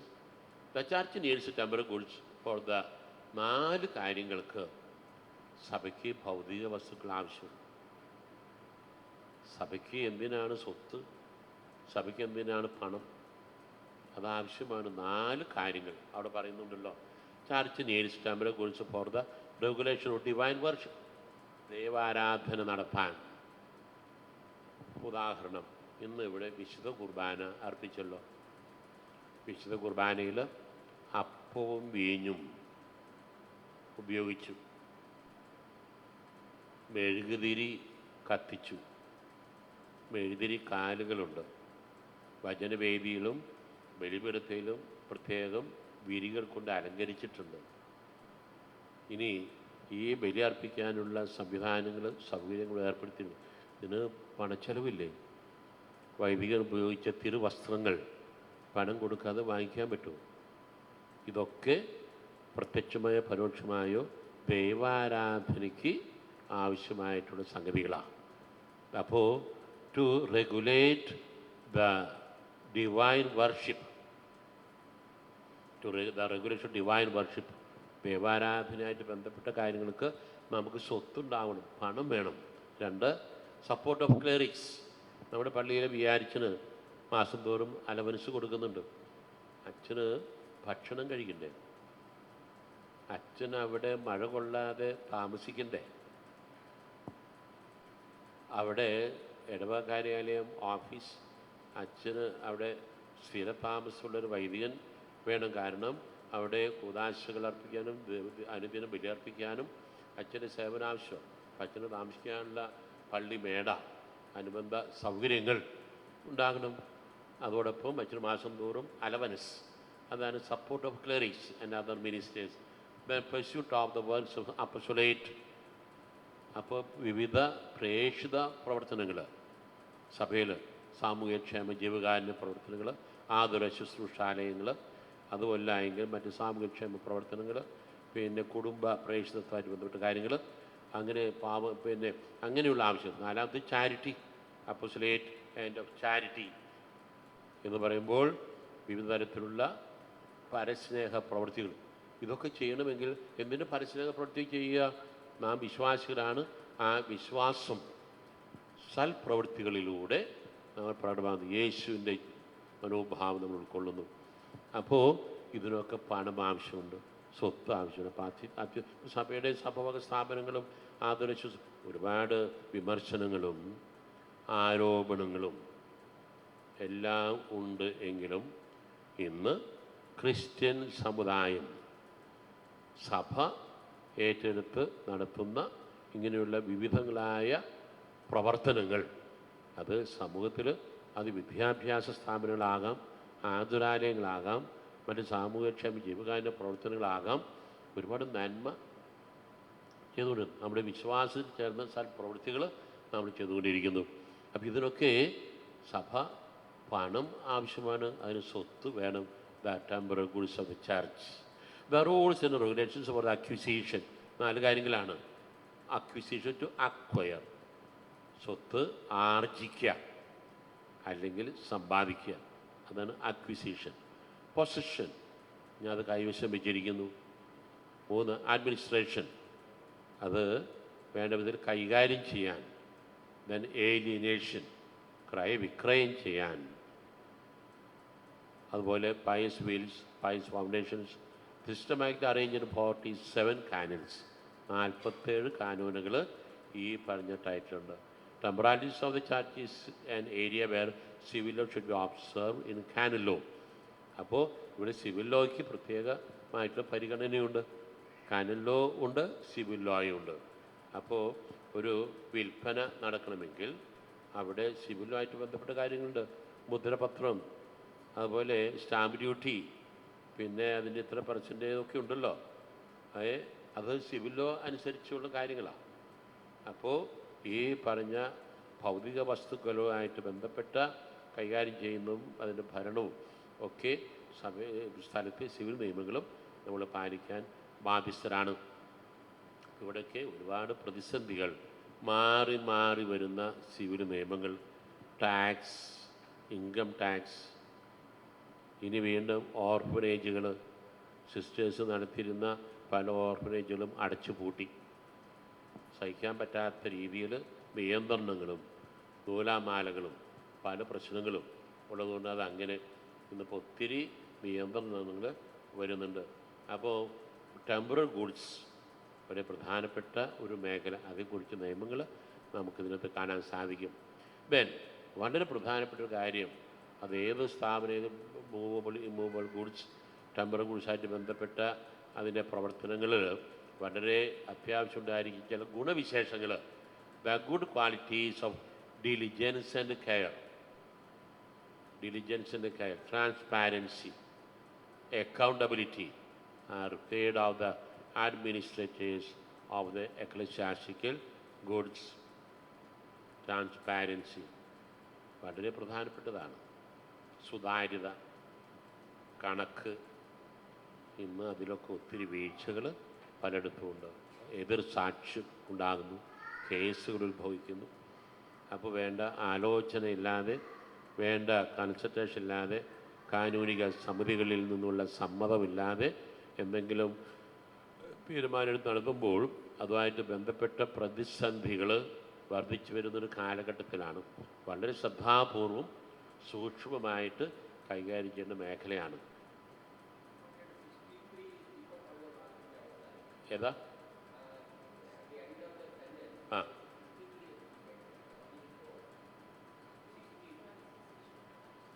Administrators of the ecclesiastical goods, അതാണ് ഉദ്ദേശിച്ചത്. ഞാൻ ഒന്ന് വായിക്കാം. The good qualities of diligence and care, transparency and accountability are required of the administrators of the ecclesiastical goods. 63 അതെന്താണെന്ന് ശരി. 63 എന്ന് പറയുന്നത് ആ അക്കം ചുവടെ കണ്ടോ, താഴെ ഒരു ലൈൻ ഇട്ട് താഴെ 63 എഴുതിയിരിക്കുന്നത് കണ്ടോ, അത് ഫുട് നോട്ടാണ്. അത് പറയാം. മാർപ്പാപ്പ 2020 ഒരു ഡോക്യുമെൻ്റ് ഇറക്കി. Pope Francis issued an apostolic letter on 1st June 2020 on transparency, control, competition in the procedures for awarding public contracts of the Holy See and Vatican City State. വത്തിക്കാനും അതുപോലെ പരിശുദ്ധ സിംഹാസനവുമായിട്ട് ബന്ധപ്പെട്ട ചില കോൺട്രാക്റ്റുകളും അവിടെയും ചില ക്രമക്കേടുകൾ പ്രത്യേകം ശ്രദ്ധയിൽപ്പെട്ടപ്പോൾ വേണ്ട അന്വേഷണങ്ങളും കാര്യങ്ങളൊക്കെ നടത്തിയതിൻ്റെ വെളിച്ചത്തിൽ മാർപ്പാപ്പ എടുത്തു പറഞ്ഞിരിക്കുന്നതാണ് ട്രാൻസ്പാരൻസി, സുതാര്യത, അതുപോലെ തന്നെ control, competition in the procedures for awarding public contracts of the policy. Contract കൊടുക്കാമെന്ന് പറഞ്ഞ് കേട്ടിട്ടില്ലേ? പള്ളി നിർമ്മാണത്തിന് ആരാ കോൺട്രാക്റ്റ് എടുത്തിരിക്കുന്നത്? ഇന്ന ആളാണ്. കാരണം അധികം അവിടെ ഒരു പള്ളി പറഞ്ഞിട്ടുണ്ട്, നല്ല ആളാണ്. പക്ഷേ പല കോൺട്രാക്ടർമാരും വന്നു, പല സംഖ്യ കോട്ട് ചെയ്തു. ചിലർ ചെറിയ സംഖ്യ കോട്ട് ചെയ്ത്, ചിലർ വലിയ സംഖ്യ കോട്ട് ചെയ്തു. കമ്മിറ്റിയിൽ ആലോചന നടത്തി അതിൽ ഒരാൾ തീരുമാനിച്ചു. കോൺട്രാക്ടർമാർ തമ്മിലൊരു കോമ്പറ്റീഷൻ ഉണ്ടാവും. ഞാൻ സംഖ്യ ചെറുതായിട്ട് കോട്ട് ചെയ്താൽ എനിക്ക് ആ കോൺട്രാക്റ്റ് കിട്ടും. അങ്ങനെ ചില കോമ്പറ്റീഷൻസും ചിലപ്പോഴൊക്കെ ചില ഇടപെടലുകളും, അതൊക്കെ ഇടവകയിലെ ചിലർ ഒറ്റുകൊടുക്കലും ചില ശില്പന്തികളും ചിലപ്പോഴൊക്കെ ചില പ്രശ്നങ്ങളും ഉണ്ടാകും. ഇതുപോലെ വത്തിക്കാനിലും ചില പ്രത്യേക നിർമ്മാണ പ്രവർത്തനമായിട്ടൊക്കെ ബന്ധപ്പെട്ടായിരുന്നു, അല്ലെങ്കിൽ മറ്റ് ഭൗതിക വസ്തുക്കൾ ക്രയവിക്രയമായിട്ട് ബന്ധപ്പെട്ട ചില കാര്യങ്ങളിൽ ചില കോൺട്രാക്ട്, അതിലും കോമ്പറ്റീഷൻ. ഇതിൽ സഭയുടെ സ്വത്തുക്കളിൽ അത് കൃത്യമായിട്ട് സംരക്ഷിക്കാൻ എല്ലാവരും ബാധ്യസ്ഥരാണ്. അപ്പോൾ അതിൽ കോമ്പറ്റീഷനായിട്ടാകുമ്പോൾ കോമ്പറ്റീഷനൊക്കെ വേണ്ടി വന്നാൽ അതിനുള്ള ഗൈഡ് ലൈൻ, അതിൻ്റെ പ്രൊസീജിയേഴ്സ് എങ്ങനെയൊക്കെയാണ്, അതൊക്കെ ആയിട്ട് ബന്ധപ്പെട്ട ഒരു മാർഗരേഖ മാർപ്പാപ്പ പുറപ്പെടുവിച്ചതാണ് 63 ഒരു സൂചന ആയിട്ട്. This new legislation is aimed at achieving significant cost savings, efficient resource management and renewed commitment against the risk of corruption, അഴിമതി, മിസ്മാനേജ്മെൻറ്റ്, അതുപോലെ സാമ്പത്തിക നഷ്ടം, അങ്ങനെയുള്ള ചില തിന്മകൾ ഒഴിവാക്കാൻ വേണ്ടി പരിശുദ്ധ മാർപ്പാപ്പ അവസരോചിതം ഇടപെട്ടുകൊണ്ട് ഇറക്കിയ ഒരു ഉത്തരവാണ് ഈ പറഞ്ഞ ഡോക്യുമെൻ്റ്. That's it.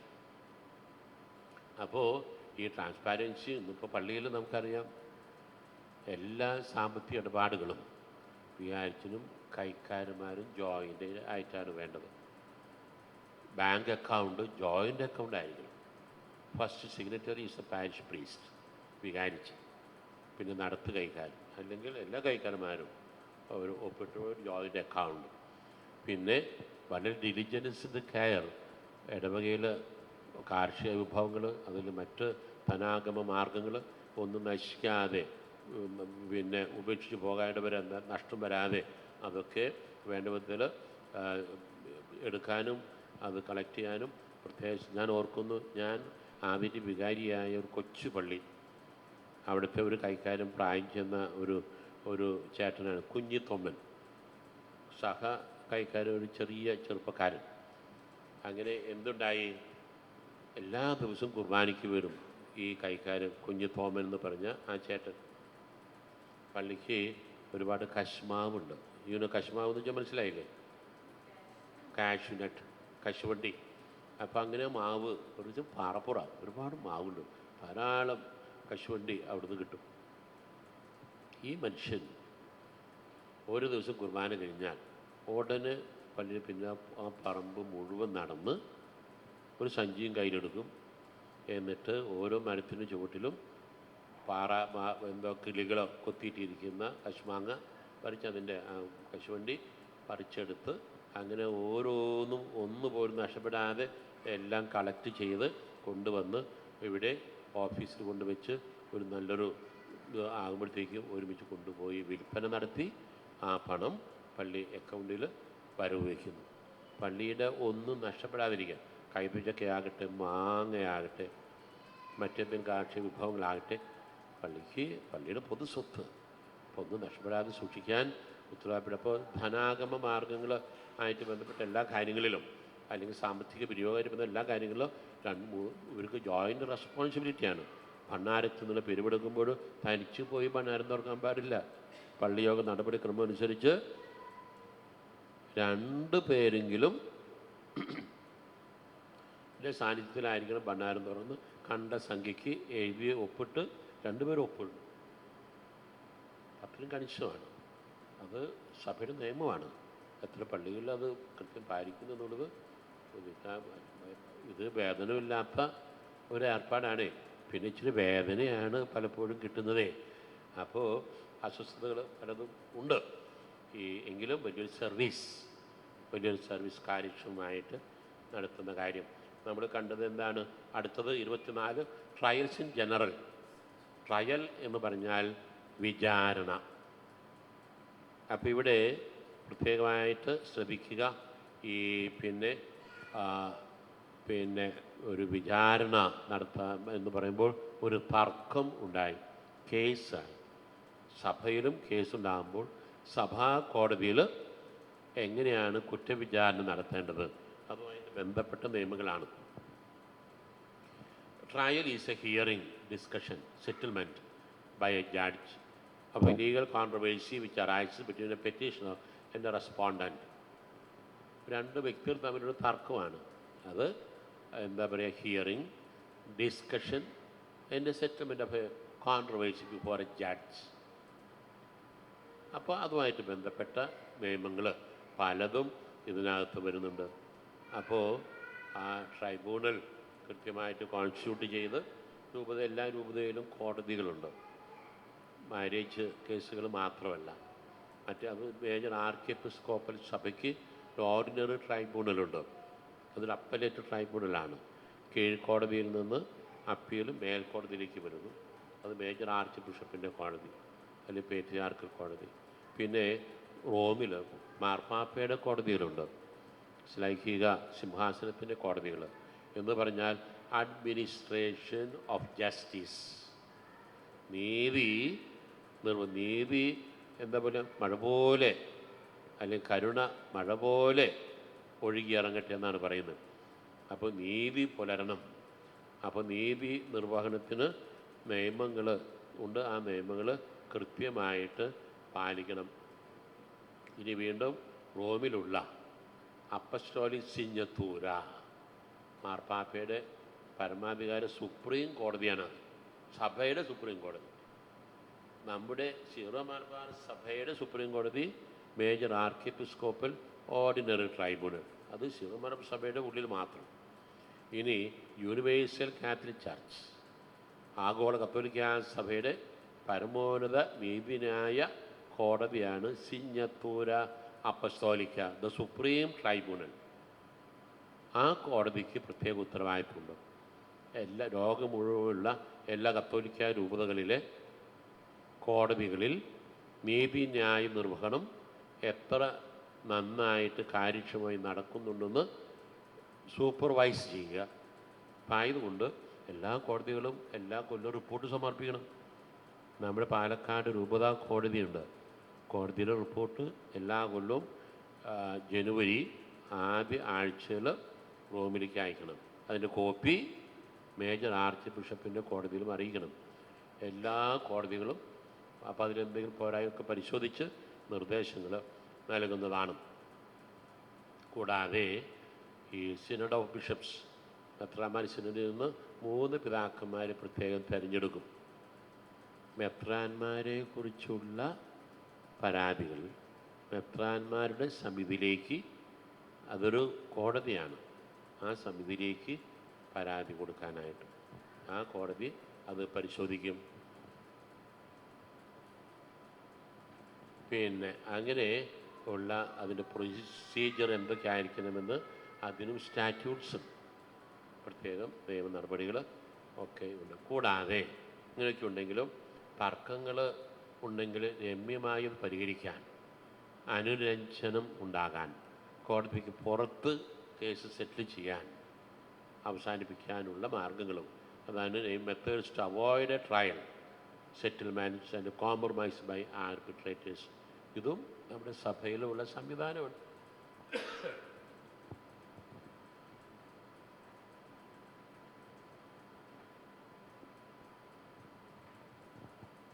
വീണ്ടും കോടതി ആയിട്ട് ബന്ധപ്പെട്ട കാര്യങ്ങളാണ്. The contentious contentious trial. Contentious trial എന്ന് പറഞ്ഞാൽ കണ്ടൻഷൻ, ഡിസ്പ്യൂട്ട്, ലിറ്റിഗേഷൻ, കോൺട്രവേഴ്സി, അതുമായിട്ട് ബന്ധപ്പെട്ട നിയമങ്ങളാണ്. ആ നിയമങ്ങൾ തീർച്ചയായിട്ടും അതിന് 4 stages: introduction, instruction, discussion, decision. Norms are commonly use constitutionality of marriage. അതുപോലെ penal causes, sacred ordination, cause പിന്നെ അങ്ങനെയൊക്കെയുള്ള കാര്യങ്ങൾ വരുന്നു. The presentation of a proper petition the tribunal. എങ്ങനെയാണൊരു പ്രോസസ്സ് കണ്ട? Presentation of a proper petition, ഒരു petition കൊടുക്കണം. അപ്പോൾ പെറ്റീഷൻ കൊടുത്ത് അതിനെ സമൻസ് അയക്കുന്നു. അതിന് കമ്മ്യൂണിക്കേഷൻ ഒക്കെ, judicial acts, suspension, abatement, renunciation of the instance. An important judicial institute is right to differ. വളരെ പ്രധാനപ്പെട്ട ഒരു കാര്യമാണ്. കോടതി നടപടികളിൽ വിചാരണ നടത്തുമ്പോഴും കേസ് കൈകാര്യം ചെയ്യുമ്പോഴും ആവശ്യം പാലിക്കേണ്ട ഒരു ജുറിഡിക്കൽ കാനൂനിക്കൽ പ്രിൻസിപ്പിൾ, ഒരു തത്വം, അത് മറ്റൊന്നുമല്ല, റൈറ്റ് ടു ഡിഫെൻസ്. എനിക്ക് എന്നെ തന്നെ ഡിഫെൻഡ് ചെയ്യാൻ ഉള്ള അവകാശം. എന്താണ് റൈറ്റ് ടു ഡിഫെൻസ്? അതിവിടെ പറയുന്നു. It consist of the fundamental right to information. ലത്തീനിൽ യൂസ് ആദ് ഇൻഫോർമാസിയോണം, റൈറ്റ് ടു ഇൻഫർമേഷൻ. എന്നെക്കുറിച്ചൊരു പരാതി സഭാ കോടതിയിൽ വന്നിട്ടുണ്ട്. എന്നെക്കുറിച്ച് എന്താണ് പരാതി പറഞ്ഞിരിക്കുന്നത് അറിയാൻ എനിക്ക് അവകാശമുണ്ട്. അതാണ് റൈറ്റ് ടു ഇൻഫർമേഷൻ. ഞാനാണ് ഈ പ്രതി, എന്നെക്കുറിച്ചാണ് ഇവിടെ പരാതി കൊടുത്തിരിക്കുന്നത്. അപ്പോൾ പരാതി പറഞ്ഞിരിക്കുന്ന കാര്യങ്ങൾ അറിയാനുള്ള അവകാശം എനിക്കുണ്ട്. 2, അപ്പോൾ എന്താണ് അറിയേണ്ടത്? About the proceedings of the tribunal. എന്താണ് കോടതി ഇതേക്കുറിച്ച് ചെയ്തുകൊണ്ടിരിക്കുന്നത്, അതേക്കുറിച്ചുള്ള അറിവ് എനിക്ക് കിട്ടുന്നത്. 2, റൈറ്റ് ടു ബി ഹേർഡ്, യൂസ് അത് audientiam about matters to be considered by the tribunal. Right to be heard, to here.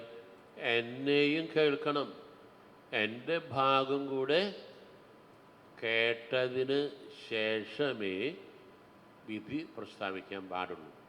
So that is the right to defence.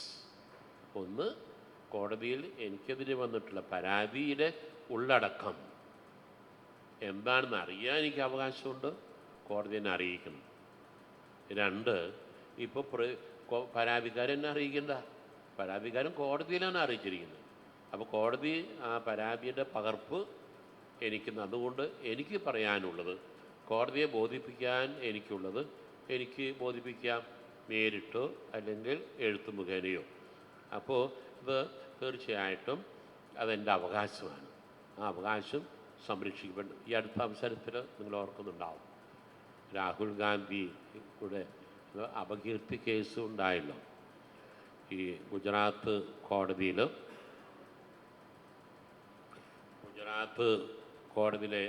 വിചാരണ കോടതി ഇദ്ദേഹം കുറ്റക്കാരനാണെന്ന് വിധിച്ചു.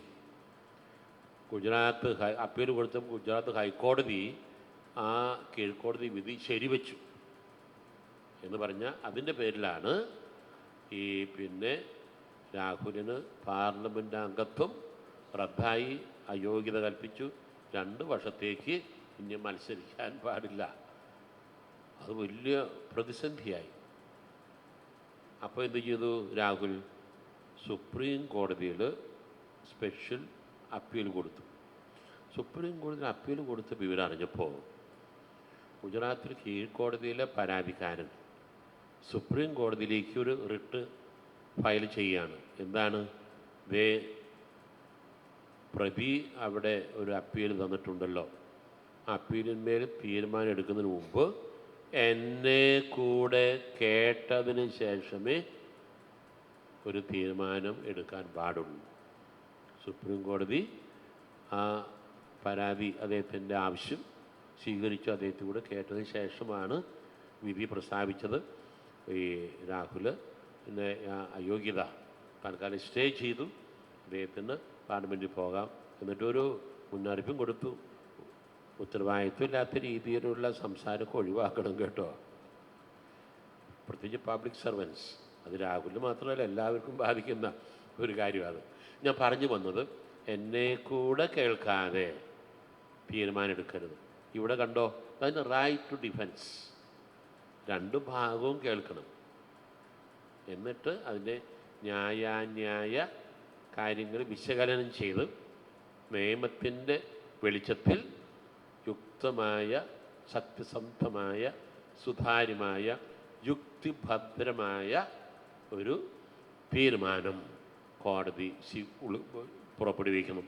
അതുപോലെ the right to information, the right to be heard, വളരെ പ്രധാനപ്പെട്ട right to defence. അത് ഈ വിചാരണയായിട്ട് ബന്ധപ്പെട്ട കാര്യം വളരെ പ്രധാനപ്പെട്ട ഒരു കാര്യമാണ്, പ്രത്യേകിച്ച് സഭാ നിയമങ്ങളിൽ. ഇനി 26ാമത്തെ ടൈറ്റിലിൽ പറയുന്ന കാര്യം സർട്ടൻ സ്പെഷ്യൽ പ്രൊസീജിയേഴ്സ്. നമ്മൾ 1564 അടുത്തുകൊണ്ടിരിക്കുന്നു. 1400 വരെയായി ഓട്ടപ്രദക്ഷിണം. സർട്ടൻ സ്പെഷ്യൽ പ്രൊസീജിയേഴ്സ്, ചില പ്രത്യേക നടപടിക്രമങ്ങൾ. അതെന്തൊക്കെയാണ്? അത് മാരേജ് സംബന്ധിച്ചാകാം, സേക്രഡ് ഓർഡിനേഷൻ, ഞാൻ സ്വീകരിച്ച തിരുപ്പട്ടമെന്ന കൂദാശ. അതുമല്ല എങ്കിൽ നിങ്ങൾ ഓരോരുത്തരും സ്വീകരിച്ച വിവാഹമെന്ന കൂദാശ. നിങ്ങൾ സ്വീകരിച്ച വിവാഹമെന്ന കൂദാശ അത് ഇൻവാലിഡാണ്, അത് വാസ്തവമല്ല എന്ന് ആരെങ്കിലും ചലഞ്ച് ചെയ്ത് പരാതി കൊടുത്താൽ അത് കേസായി. ഒരു പക്ഷേ ആ കേസ് തെളിയാതിരിക്കാം, തീരുമാനം ഉണ്ടാകാം. എന്ന് പറഞ്ഞ പോലെ ഞാൻ സ്വീകരിച്ച തിരുപ്പട്ടം വേണ്ട യോഗ്യതകളില്ലാതെയോ അതുമല്ലെങ്കിൽ മറ്റേതിന് കാണിത്താലോ എൻ്റെ തിരുപ്പട്ടം ഇൻവാലിഡാണ്, അത് വാസ്തവമല്ല എന്ന് ഉള്ള രീതിയിലൊരു ആരോപണം, അത് കേസായിട്ട്, അതാണ് സർട്ടൻ സ്പെഷ്യൽ പ്രോസസ്സ്. ഇനി അതുമല്ല എങ്കിൽ ട്രാൻസ്ഫർ. ഒരു വൈദികനെ ഒരു സ്ഥലത്ത് മറ്റു സ്ഥലത്തേക്ക് മാറ്റി, അത് നിയമാനുസൃതമല്ല, അത് നീതിപൂർവമായിരുന്നില്ല എന്ന് പറഞ്ഞുകൊണ്ട് ചലഞ്ച് ചെയ്തൊരു കേസ് ഉണ്ടാകാം. അതുപോലെ റിമൂവൽ ഓഫ് പാസ്റ്റേഴ്സ്, സ്ഥാനഭ്രഷ്ടനാക്കുക, ഒഴിവാക്കുക, അതിന് ഒരു ഓഫീസും പിന്നെ കൊടുക്കുന്നില്ല. അപ്പം അങ്ങനെയൊക്കെയുള്ള ചില പ്രത്യേക കാര്യങ്ങളിൽ സ്പെഷ്യൽ നടപടിക്രമങ്ങൾ നടത്തുന്നു.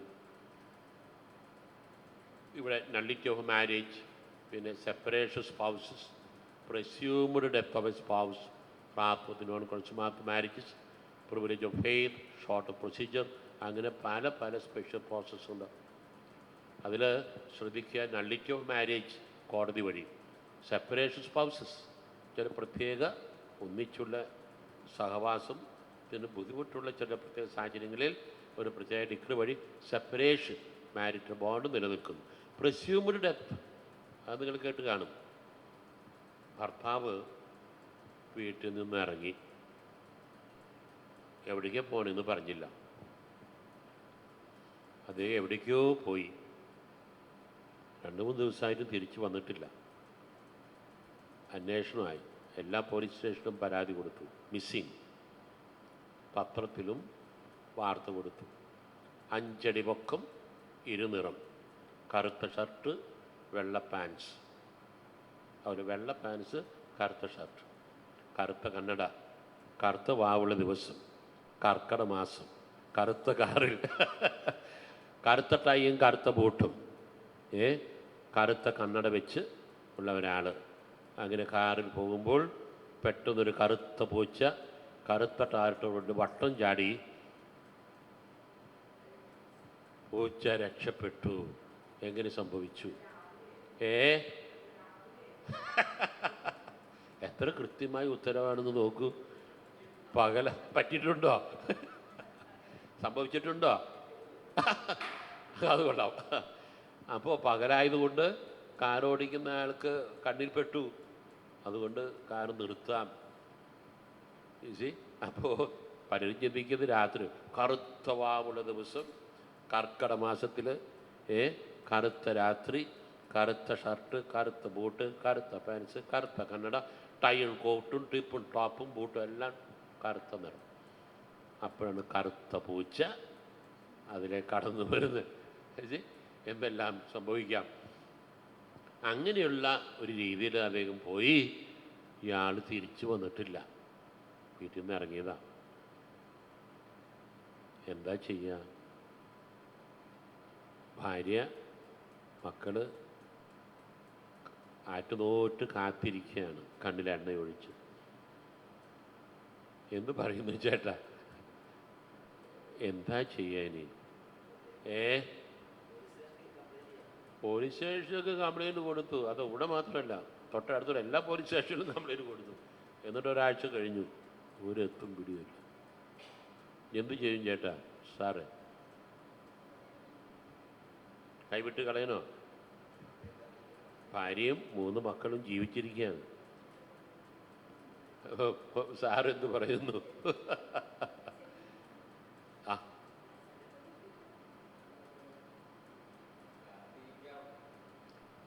കാത്തിരിക്കാം. എത്ര നാളാ? ഏറ്റവും പുറകിലെ സാറ് എന്ത് പറയുന്നു?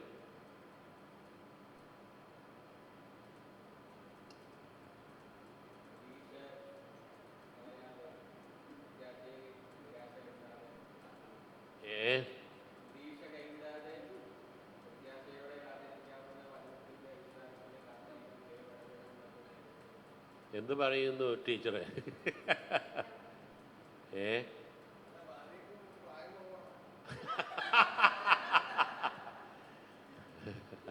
എന്താ ഉദ്ദേശിച്ചേ?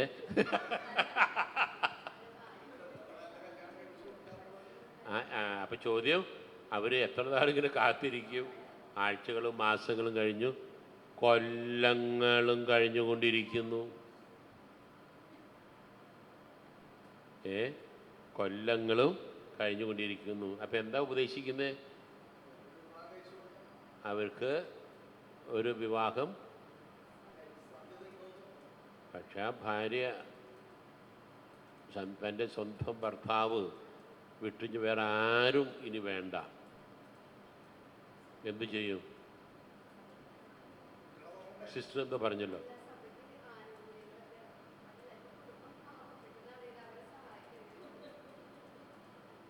ആനുകൂല്യം പള്ളിയിൽ നിന്ന് കൊടുക്കുന്നത് എങ്ങനെ?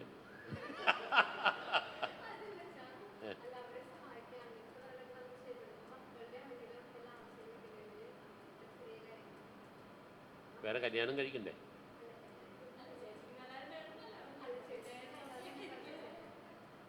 യാ ഇവിടെ എത്ര നാൾ കാത്തിരിക്കാം? സഭാ നിയമത്തിൽ ആ കാലയളവിനെ കുറിച്ച് പറയുന്നില്ല. സഭ 10 കൊല്ലം കഴിഞ്ഞ് തിരിച്ചു വന്ന കേസുകളുണ്ട്. 10 കൊല്ലം കഴിഞ്ഞിട്ടും ഒരു പക്ഷേ ഒരു പ്രത്യേക സാഹചര്യത്തിൽ നാട്ടിലേക്ക് വരാൻ പറ്റാത്ത ഒരവസ്ഥയാണ്. 10 കൊല്ലം കഴിഞ്ഞ് വന്നപ്പോൾ സ്വന്തം ഭാര്യ വേറെ വിവാഹം കഴിച്ച് ജീവിക്കുന്നു. എന്തു ചെയ്യും? അപ്പോൾ ഇവിടെ അതിന് പറയുന്ന വാക്കാണ് പ്രസ്യൂംഡ് ഡെത്ത്.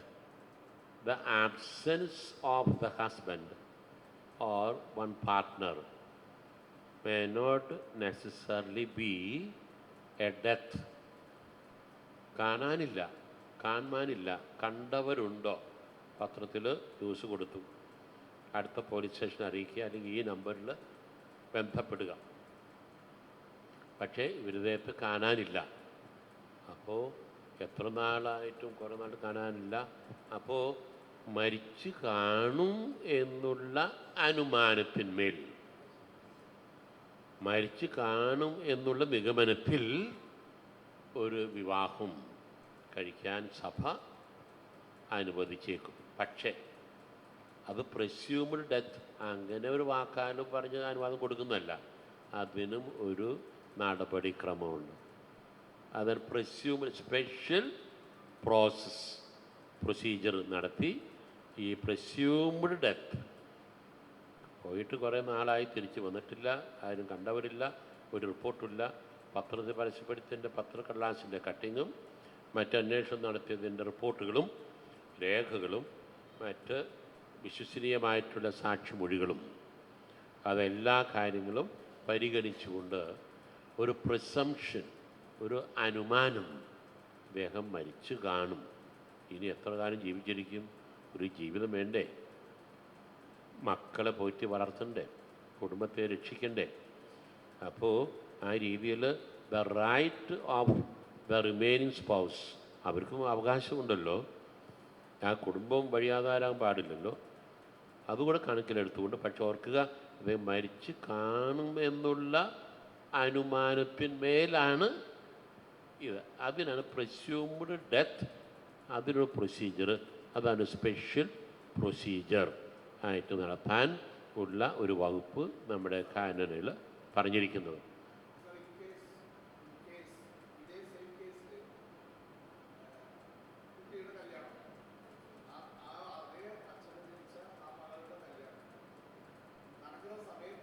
ആൾ വരുന്നത് കുളമായി കയ്യിൽ കൊടുത്തു. പിന്നെ സംഭവിക്കാമല്ലോ. അല്ല, അതായത് ഇവിടെ വേറെ കല്യാണം കഴിച്ചോ? ഇല്ല. നമ്മൾ പറഞ്ഞല്ലോ. ആ ഓക്കെ. ഓ, ഞാൻ ആ ഭാര്യ വേറെ പുനർവിവാഹം ചെയ്തോ? Okay okay okay. സി, ഇവിടുത്തെ അത് പ്രത്യേകമായിട്ടുള്ള വിഷമ സാഹചര്യമാണ്.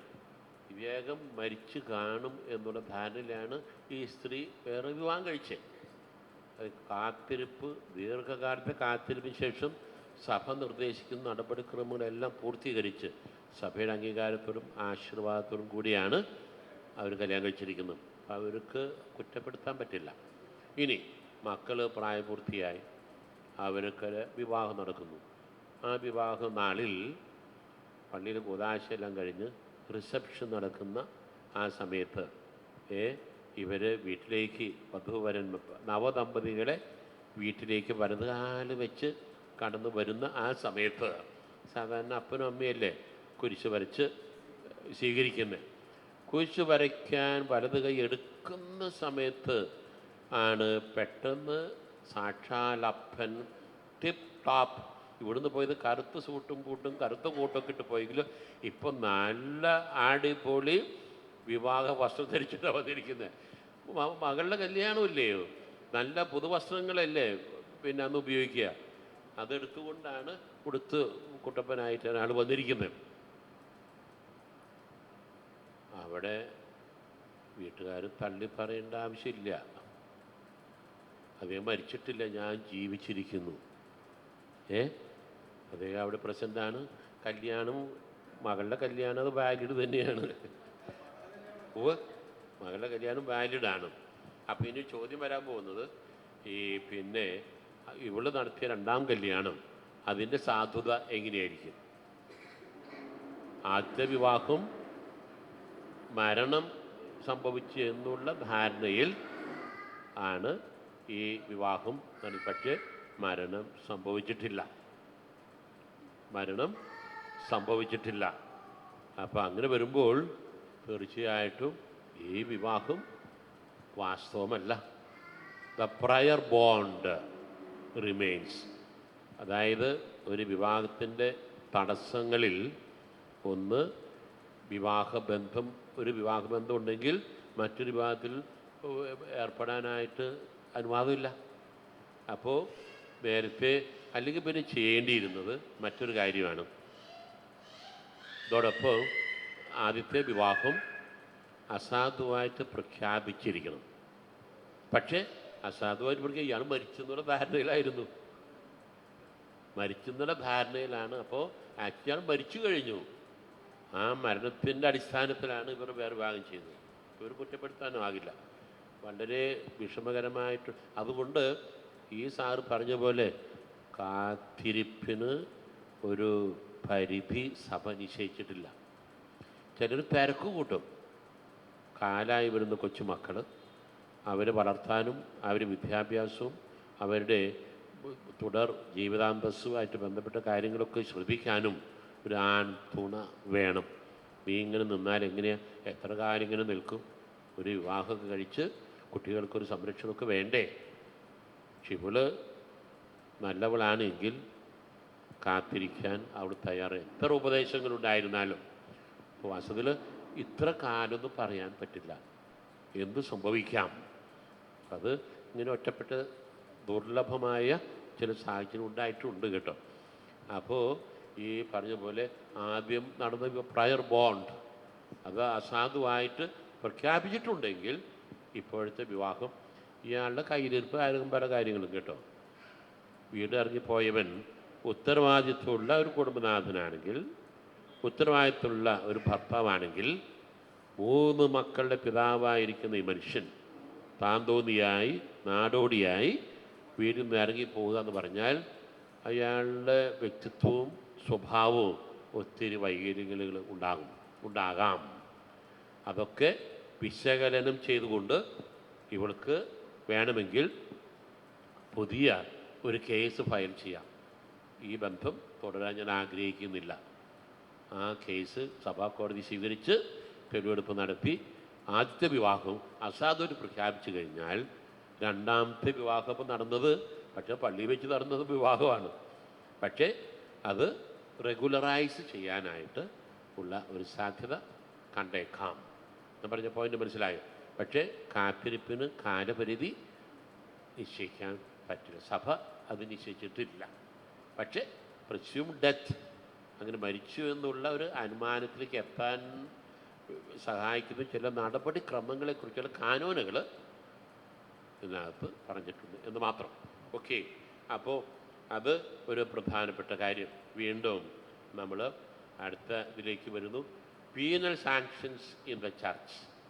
ഇതാണ് ശിക്ഷാവിധികൾ, കുറ്റവും ശിക്ഷയും സഭയിൽ.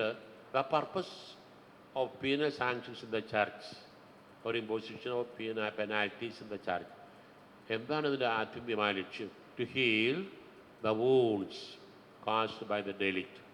The ecclesial, secular, ecclesial communities, directly or indirectly. The different types of penalties: excommunication, suspension, deposition, demotion. Demotion എന്ന് പറഞ്ഞാൽ എന്തായിരിക്കും? DEMOTION, demotion. ആശുപത്രി ചെന്ന് മോഷൻ അത്ര ശരിയല്ല എന്ന് പറയുന്ന കേസാണിത്.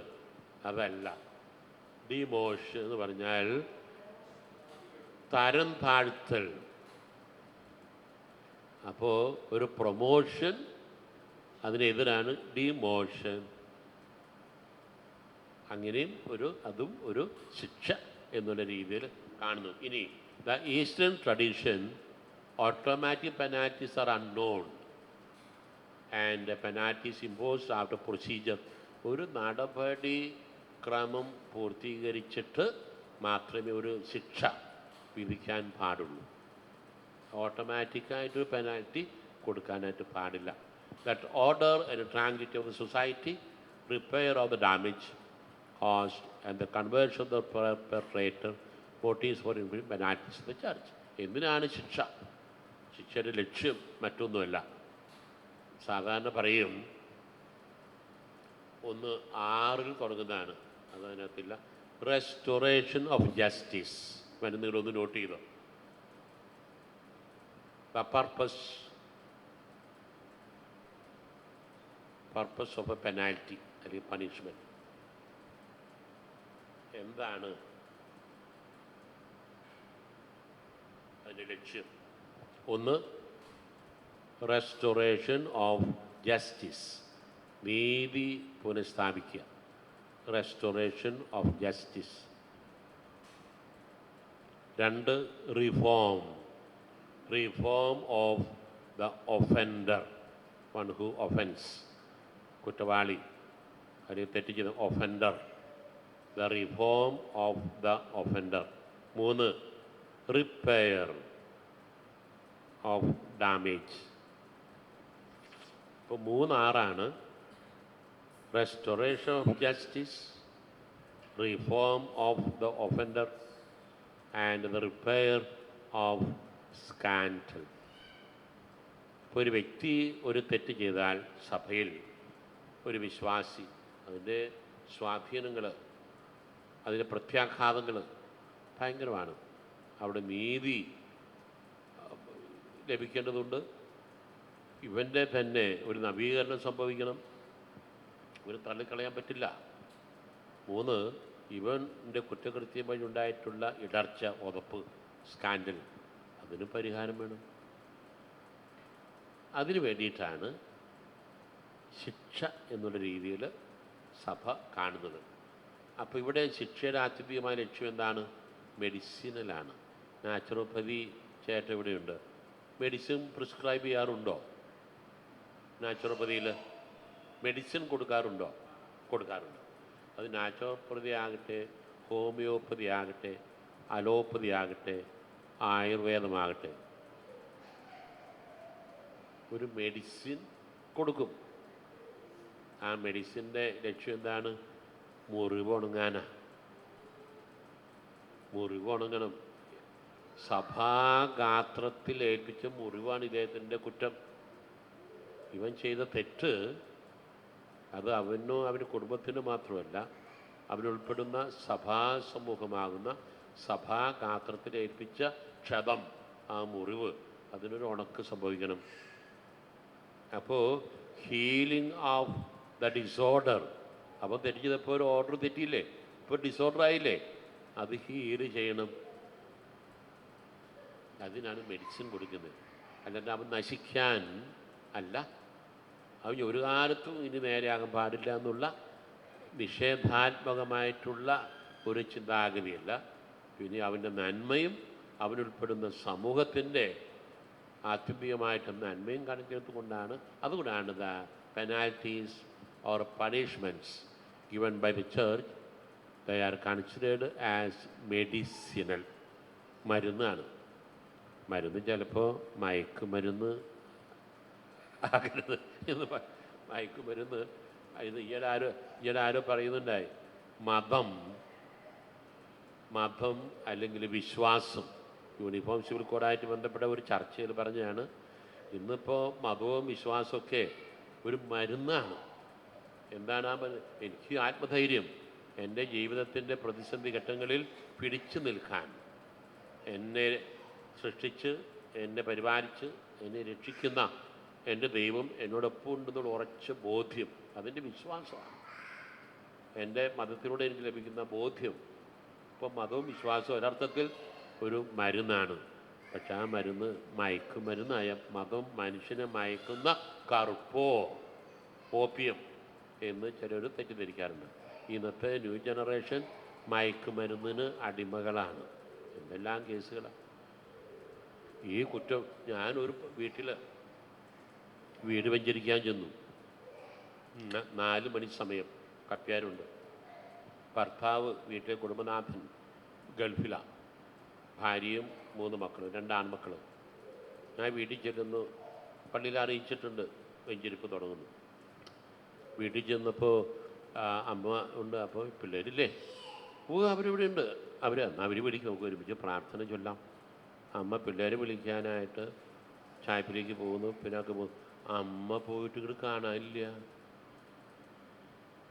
ഒരു 5-10 മിനിറ്റ് കഴിഞ്ഞിട്ട് അമ്മ വരുന്നു. അപ്പോൾ പിള്ളേരോ അവരെവിടേക്ക് പോയി അയച്ചോ? അമ്മ മാത്രമേ ഉള്ളൂ. ഞങ്ങൾ പ്രാർത്ഥന ചൊല്ലി എല്ലാം മുറിയുടെ വെഞ്ചരിച്ചു. അത് കഴിഞ്ഞ് അടുത്ത വീട്ടിലേക്ക് പോയി. അങ്ങനെ വെഞ്ചരിപ്പ് തുറന്നുകൊണ്ടിരുന്നു.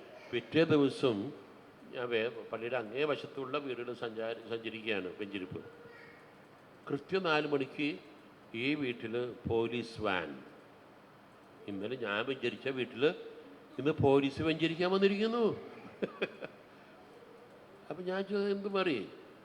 ഇവന് മയക്കുമരുന്നിൻ്റെ ഏർപ്പാടുണ്ട്. ഇവനും ഇവൻ്റെ കൂട്ടുകാരും വീടിൻ്റെ ടെറസിൻ്റെ മുകളിൽ മയക്കുമരുന്ന് ഉപയോഗിക്കുന്നു, പാക്ക് ചെയ്യുന്നു, അതുമായിട്ടുള്ള ക്രയവിക്രയങ്ങൾ നടത്തുന്നു. ഇതേതോ മറ്റൊരു കൂട്ടുകാരൻ ഒറ്റുകൊടുത്ത് പോലീസ് വന്ന് കയ്യോടെ പിടിച്ചു. കുർബാനയ്ക്ക് കൂടി ഇരുന്ന പയ്യനായിരുന്നു കേട്ടാ.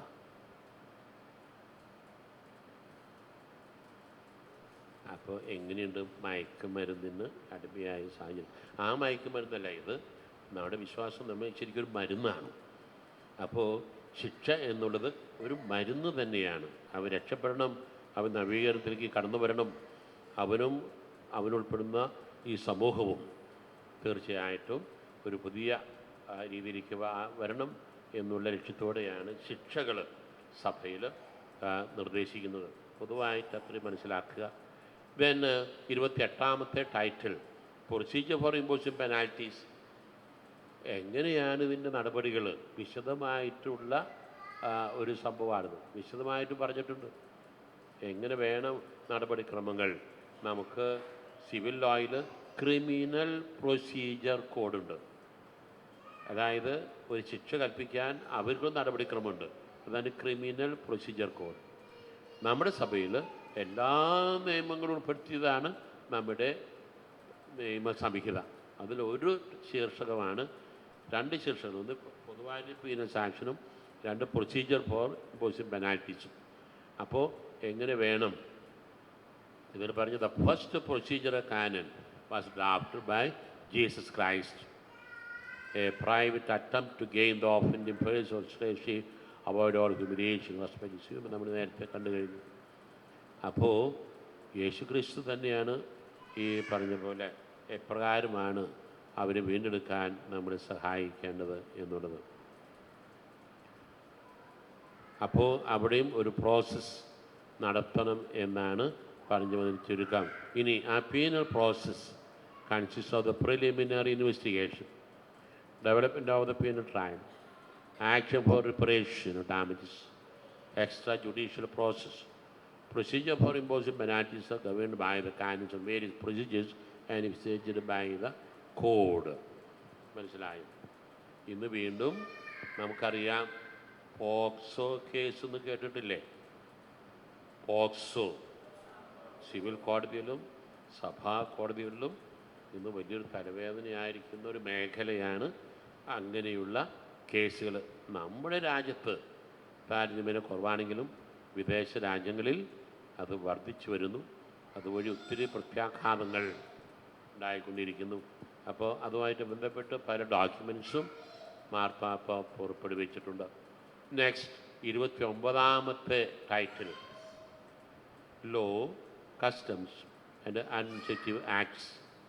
അപ്പോൾ 1539 എത്തി നമ്മൾ. ഇനി കുറച്ചും കൂടിയുള്ളൂ. അപ്പോൾ എന്താണ് നിയമം, എന്താണ് ഒരു കസ്റ്റം, ഇതേക്കുറിച്ചൊക്കെ ഡീറ്റെയിൽഡായിട്ട് പറയുന്ന കാര്യങ്ങളാണ്. ചിലതൊക്കെ നമ്മൾ കണ്ടു കഴിഞ്ഞു. ഇവിടെ പറയുന്ന ഒരു കാര്യം, what's a difference between ecclesiastical law and merely ecclesiastical law. Ecclesiastical law അല്ലെങ്കിൽ സഭാ നിയമം എന്ന് പറഞ്ഞു കഴിഞ്ഞാൽ, സഭയുടെ നിയമം എന്ന് പറഞ്ഞാൽ that is based on the divine law, articulations of divine law, ദൈവിക നിയമം അടിസ്ഥാനമാക്കി. മിയർലി എക്ലശാസ്റ്റിക് എന്ന് പറഞ്ഞാൽ അത് സഭയുടെ പിന്നെ നിയമദാതാക്കൾ ഉണ്ടാക്കുന്ന നിയമങ്ങളാണ്. അപ്പോൾ അത് ചെറിയ വ്യത്യാസം. പിന്നെ മറ്റൊന്ന് പറയുക കസ്റ്റം. പഠിച്ച കസ്റ്റം, കസ്റ്റം എന്ന് പറയുമ്പോൾ ഒരു പതിവാണ്. അത് ഈ പറഞ്ഞതുപോലെ easy every custom has a value.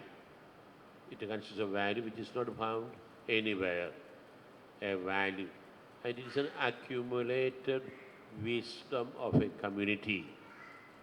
നമുക്കറിയാം നമ്മളുടെ ഒരു കസ്റ്റം, സീറോ മലബാർ സഭയിൽ ഉള്ള ഒരു കസ്റ്റം എന്നാണ് നമ്മുടെ പള്ളി യോഗം. പണ്ടേ ഉണ്ടായിരുന്ന ഒരു കസ്റ്റമാണത്, ആ യോഗം. അതിന് കുറച്ച് അതിൻ്റെ സ്പിരിറ്റ് ഉൾക്കൊണ്ടുകൊണ്ടാണ് പുതിയ പള്ളി യോഗ നടപടിക്രമങ്ങൾ ഒക്കെ നമ്മൾ ഉണ്ടാക്കിയിരിക്കുന്നത്. അപ്പോൾ ഇവിടെ നമ്മൾ ശ്രദ്ധിക്കുന്ന ഒരു പ്രത്യേക കാര്യം, കാനൻ കഴിഞ്ഞ ദിവസം 1519 പറയുന്ന ഒരു പ്രത്യേകതയുണ്ട്. ഓരോ ഭരണാധികാരിയും ഒരു കൽപ്പനയോ ഒരു ഉത്തരവോ പുറപ്പെടുവിക്കുമ്പോൾ നിയമങ്ങളും ആചാര അനുഷ്ഠാന പതിവുകളും കണക്കിലെടുക്കണം. ഇനി അതോടൊപ്പം തന്നെ ജസ്റ്റിസ്, പിന്നെ എക്വിറ്റി. എന്തിനാണ് ഇതിൻ്റെയൊക്കെ ആത്യന്തികമായ ലക്ഷ്യം? സാൽവേഷൻ ഓഫ് സോൾസ്, അല്ലെങ്കിൽ wellbeing of individual persons. Second the common good, public good, പൊതു നന്മ. വ്യക്തിയുടെ വെൽബീയിങ്, സുസ്ഥിതിയും പൊതു നന്മയും ഇത് സഹായിക്കണം. അല്ലാണ്ട് ശിക്ഷിക്കാനും ഭീഷണിപ്പെടുത്താനും പക തീർക്കാനും പ്രതികാരം ചെയ്യാനുമല്ല അധികാരികൾ കൽപ്പനകൾ പുറപ്പെടുവിക്കുന്നതെന്ന് സഭാ നിയമത്തിനെടുത്ത് പറഞ്ഞിട്ടുണ്ട്. സഭയിൽ അങ്ങനെ ചെയ്യാറുണ്ടോ? ഒരിക്കൽ ഒരു രൂപതയിൽ ഒരു കൊച്ചച്ഛൻ, അച്ഛന് സ്ഥലമാറ്റ, അച്ഛന് പട്ടം കിട്ടിയിട്ട് ഒരു കൊല്ലമായിട്ടുള്ളൂ. അച്ഛൻ ഒരു പുതിയ കാറ് വാങ്ങിച്ചു. ഒരു നല്ല ആഡംബര കാറാണ് വാങ്ങിച്ചിരിക്കുന്നത്. ഇത് പിതാവിൻ്റെ ശ്രദ്ധയിൽപ്പെട്ടു. ഇത്ര പെട്ടെന്ന് കാറ് വാങ്ങാൻ ഇവനെങ്ങനെ സാധിച്ചു? വൈദിക ജീവിതം ആരംഭിച്ചിട്ടുണ്ട്. അപ്പോൾ നമ്മുടെ രൂപതകളിലല്ല കേട്ടോ. അടുത്ത സ്ഥലമാറ്റം വന്നപ്പോൾ പിതാവ് എന്ത് ചെയ്തു? ഈ അച്ഛനെ വേറൊരു പള്ളിയിലേക്ക് സ്ഥലം മാറ്റി. ആ പുതിയ പള്ളിയിലേക്ക് എത്തണമെങ്കിൽ വാങ്ങിയ കാറ് തലയിൽ വെച്ച് വേണം ആ പള്ളിയിലേക്ക് എത്തണമെങ്കിൽ. അപ്പോൾ വാങ്ങിയ കാറിൻ്റെ അവസ്ഥ എന്തായിരിക്കും?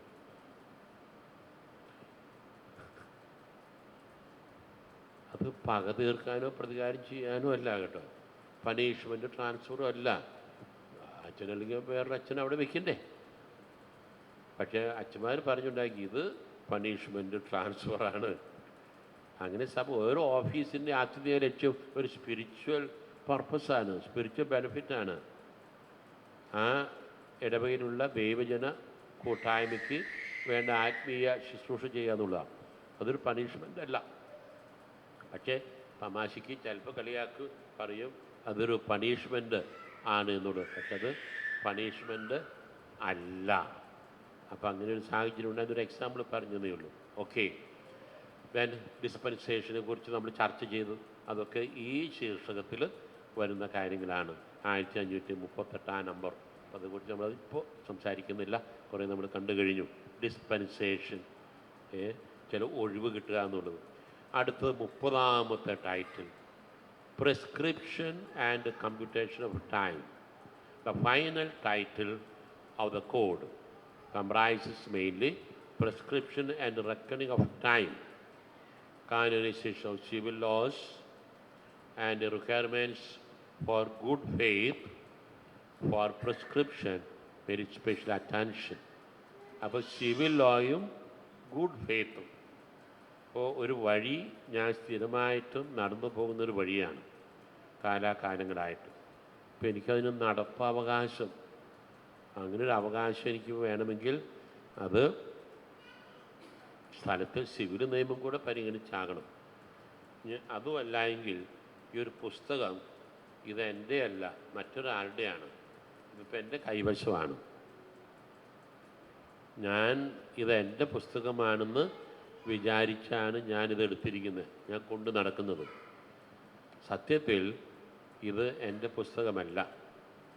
പക്ഷേ I possess it in good faith. എന്താണ് ഗുഡ് ഫെയ്ത്ത്? ഇത് എൻ്റെ പുസ്തകം തന്നെയാണ്. അപ്പോൾ എനിക്ക് ഈ പുസ്തകം എനിക്ക് സ്വന്തമായിട്ട് എടുക്കാനോ ഉപയോഗപ്പെടുത്താനോ സാധിക്കണമെങ്കിൽ I must be well aware that I am having or I am possessing this book in good faith. അത് ഉണ്ടെങ്കിലാണ് സിവിൽ കാനൻ ലോയിൽ ഒരു വാലിഡ് ആയിട്ടുള്ള ഒരു പൊസിഷൻ ആകുന്നുള്ളൂ. സിവിൽ നിയമത്തിൽ നിശ്ചിത കാലം ഇതെൻ്റെ കൈവശം ആണെങ്കിൽ, ഇൻ ബാഡ് ഫെയ്ത്ത് ആണെങ്കിൽ പോലും ഇത് എനിക്ക് സ്വന്തമാക്കാം. അപ്പോൾ good faith and bad faith.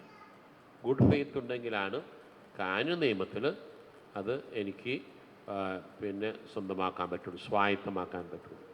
അപ്പോൾ അത് വളരെ പ്രധാനപ്പെട്ട ഒരു സംഗതിയാണ് പ്രിസ്ക്രിപ്ഷൻ. അതുമായിട്ട് ബന്ധപ്പെട്ട നിയമങ്ങൾ സിവിൽ ലോ എന്താണ് പറയുന്നത്, നമ്മൾ അതേപടി അത് സ്വീകരിക്കുന്നു. അത് കാനൂൻ ലോയിൽ പറഞ്ഞിട്ടുള്ള കാര്യമാണ്. യൂണിഫോം സിവിൽ കോഡിനെ കുറിച്ച് പറഞ്ഞ അവസരത്തിൽ അവസാനത്തെ ആ ഒരു പാരഗ്രാഫിൽ പറഞ്ഞു canonisation of civil laws, whatever that is given in the civil law നമ്മൾ അതേപടി ആക്സെപ്റ്റ് ചെയ്യുന്നു, ഇൻ്റഗ്രേറ്റ് ചെയ്യുന്നു, അത് അഡോപ്റ്റ് ചെയ്യുന്നു കാനൂൻ നിയമത്തിൽ. അതിന് കാനോനൈസേഷൻ ഓഫ് സിവിൽ ലോ അതേപടി നമ്മൾ സ്വീകരിക്കുന്നതിനർത്ഥം.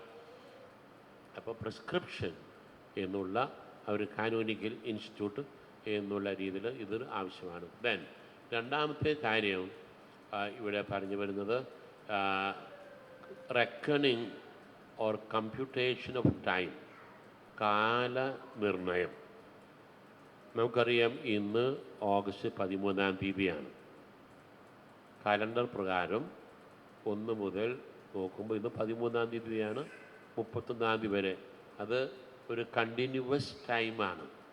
You see, as regards legal relations, reckoning of time is computed according to the canonical norms and regulations. Continuous time and available time are distinguished as per the interruption and awareness of the right to be pursued. അപ്പോൾ continuous time എന്ന് പറഞ്ഞാൽ ബ്രേക്കില്ല, ഇൻ്റർവെല്ലില്ല, interruption ഇല്ല, തുടർച്ചയായിട്ട് calendar time 1 മുതൽ തുടർച്ചയായിട്ട് 31 വരെയുള്ള കാലഘട്ടം.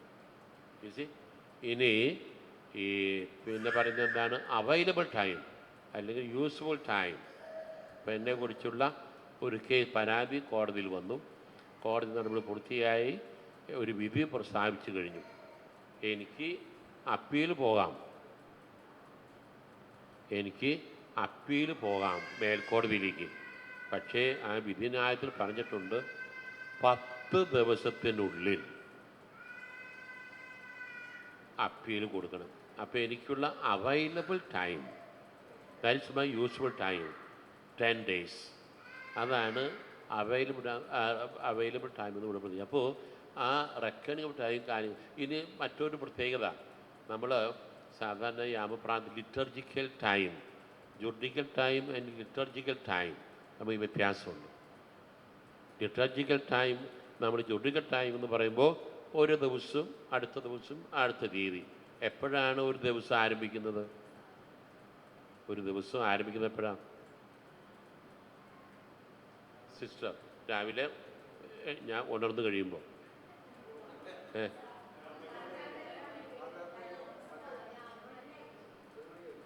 രാത്രി പകലോ? പാതിരാത്രി കഴിഞ്ഞ് 12 മണിക്ക് ക്ലോക്ക് അടിച്ച് അടുത്ത 1 മിനിറ്റ് ആകുമ്പോൾ പുതിയ ദിവസം ആരംഭിച്ചു. ഇതാണ് ജുഡിക്കൽ ടൈം. എന്നാൽ ലിറ്റർജിക്കൽ ടൈം ആരംഭിക്കുന്നത് എപ്പോഴാണ്? തലേ ദിവസം സായാഹ്ന പ്രാർത്ഥനയുണ്ടല്ലോ, ഈവനിങ് റംഷ പ്രാർത്ഥന, അത് ലിറ്റർജിക്കൽ ടൈം. റംഷ, ലെലിയ, സപ്ര, പിന്നെ സായാഹ്ന പ്രാർത്ഥന, രാത്രി നിശാ പ്രാർത്ഥന, പ്രഭാത പ്രാർത്ഥന, അങ്ങനെയാണ് ലിറ്റർജിക്കൽ ടൈം. അപ്പോൾ തലേ ദിവസം സായാഹ്നത്തിലാണ് ഒരു ദിവസം ആരംഭിക്കുന്നത്. That is known as liturgical time. വ്യത്യാസം മനസ്സിലായല്ലോ? അപ്പോൾ ഇനി ഈ പറഞ്ഞ പോലെ ഈ കാര്യങ്ങളെല്ലാം അപ്പോൾ കൃത്യമായിട്ടൊരു ക്രമമുണ്ട്.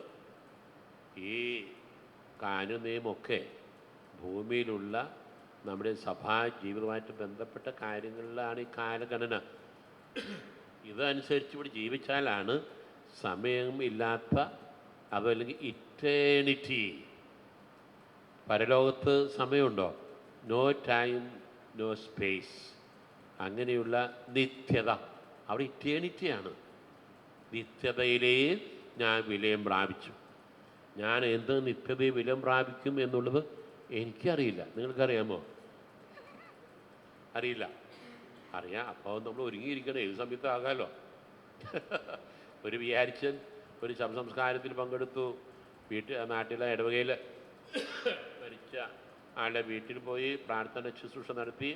അവിടുന്ന് പിന്നെ വിലാപയാത്ര ആരംഭിക്കുന്നു. ശവമഞ്ചത്തിൻ്റെ പുറകിൽ എന്തായാലും വിചാരിച്ചൻ തിരുവസ്ത്രങ്ങൾ അണിഞ്ഞ് ഉണ്ടല്ലോ, വൈദിക സാന്നിധ്യം.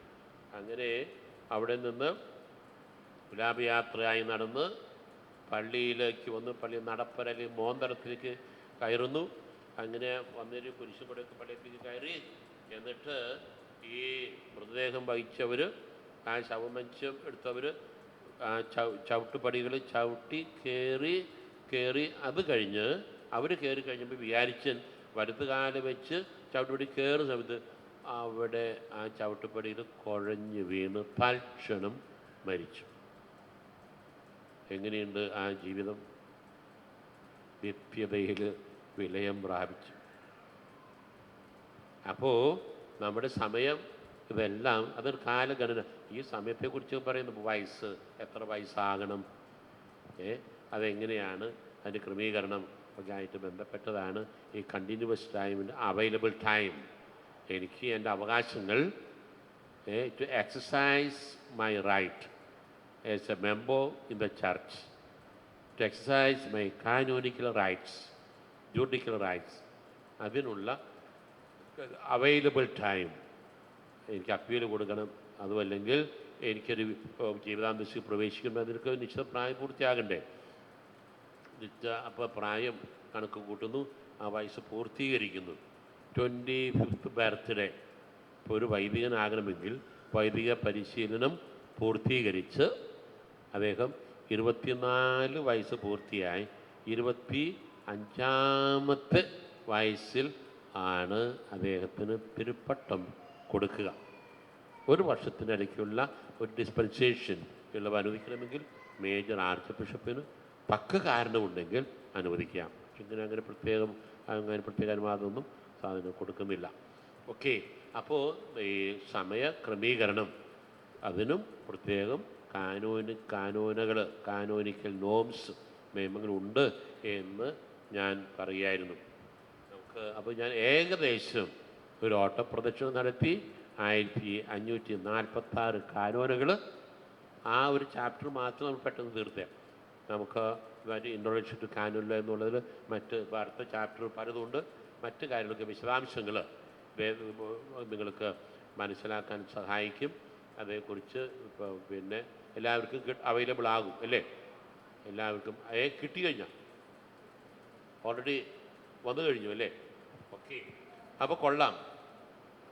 അപ്പോൾ ഇങ്ങനെയുള്ള ഈ സാഹചര്യത്തിൽ ഇങ്ങനെയൊരു അവസരം ലഭിച്ചതിൽ വളരെ സന്തോഷമുണ്ട്. ദൈവം നമ്മളെ അനുഗ്രഹിക്കട്ടെ. നമ്മുടെ അച്ഛൻ ഇതാ കടന്നു വരികയാണ്. അപ്പോൾ നമ്മളുടെ പ്രിയപ്പെട്ട ഡൊമിനിക് അച്ഛൻ ഈ പ്രസ്ഥാനത്തിൻ്റെ ശക്തനായിട്ടുള്ള നേതാവാണ്, ഡയറക്ടറാണ്. അപ്പോൾ ഈ അവസരത്തിൽ നമ്മുടെ അച്ഛനെയും നിങ്ങളെല്ലാവരെയും കാണാനും ഇനിയിപ്പോൾ എവിടെ വെച്ച് കണ്ടാലും തിരിച്ചറിയും, കാരണം ഒരു മുഖപരിചയമായി.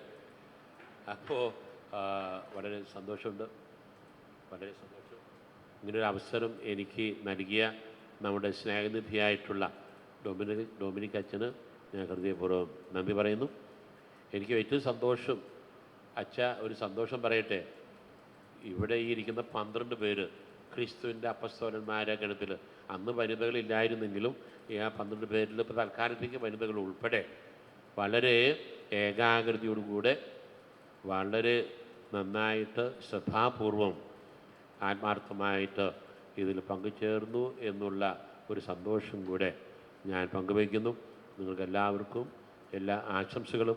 സഭയുടെ നിയമങ്ങൾ കൂടുതൽ പഠിക്കാനും അതുവഴി കൂടുതൽ നിയമാനുസൃതം എല്ലാ കാര്യം ചെയ്യാനും അക്ഷരാർത്ഥത്തിൽ കാർക്കശ സ്വഭാവത്തോടു കൂടെ നിയമങ്ങൾ പാലിക്കാനല്ല, ആ നിയമങ്ങളിൽ അടങ്ങിയിരിക്കുന്ന അതിൻ്റെ അന്തർധാര, അതിൻ്റെ ചൈതന്യം, ആ ചൈതന്യം ഉൾക്കൊണ്ടുകൊണ്ട് എന്തും എവിടെയും നിയമാനുസൃതം ക്രമപ്രകാരം അടുക്കും ചിട്ടയോടുകൂടെ അച്ചടക്കത്തോടുകൂടെ ഉത്തരവാദിത്വമുള്ള ഒരു സഭാസ്നേഹി, ക്രിസ്തുവിൻ്റെ സാക്ഷി എന്നുള്ള നിലയിൽ ജീവിക്കാൻ നമുക്ക് ഓരോരുത്തർക്കും പരിശ്രമിക്കാം. നിങ്ങൾ ഓരോരുത്തർക്കും നിങ്ങളുടെ കുടുംബാംഗങ്ങൾക്കും ധാരാളം ദൈവാനുഗ്രഹം ഉണ്ടാകട്ടെ. എൻ്റെ പ്രത്യേക സ്നേഹാന്വേഷണങ്ങൾ കൂടെ അറിയിക്കണമെന്ന അഭ്യർത്ഥനയോടുകൂടെ ഒരിക്കൽ കൂടെ നമ്മുടെ ഡൊമിനിക് അച്ഛനെ എത്ര നന്ദി പറഞ്ഞാൽ മതിയാകില്ല. വളരെ സ്നേഹപൂർവ്വം വാത്സല്യത്തോടുകൂടെ ഞാൻ നന്നായിട്ട് ഭക്ഷണം കഴിക്കാൻ അച്ഛൻ എന്നെ നിർബന്ധിക്കുമായിരുന്നു. ഞാൻ നിർബന്ധത്തിന് വഴങ്ങും. അപ്പോൾ അതൊരു പ്രചോദനമായി. അപ്പോൾ വളരെ സന്തോഷം. പിന്നെ ഡൊമിനികച്ച, നന്ദി. എല്ലാവരോടും സ്നേഹവും സന്തോഷം അറിയിക്കുന്നു. Thank you very much.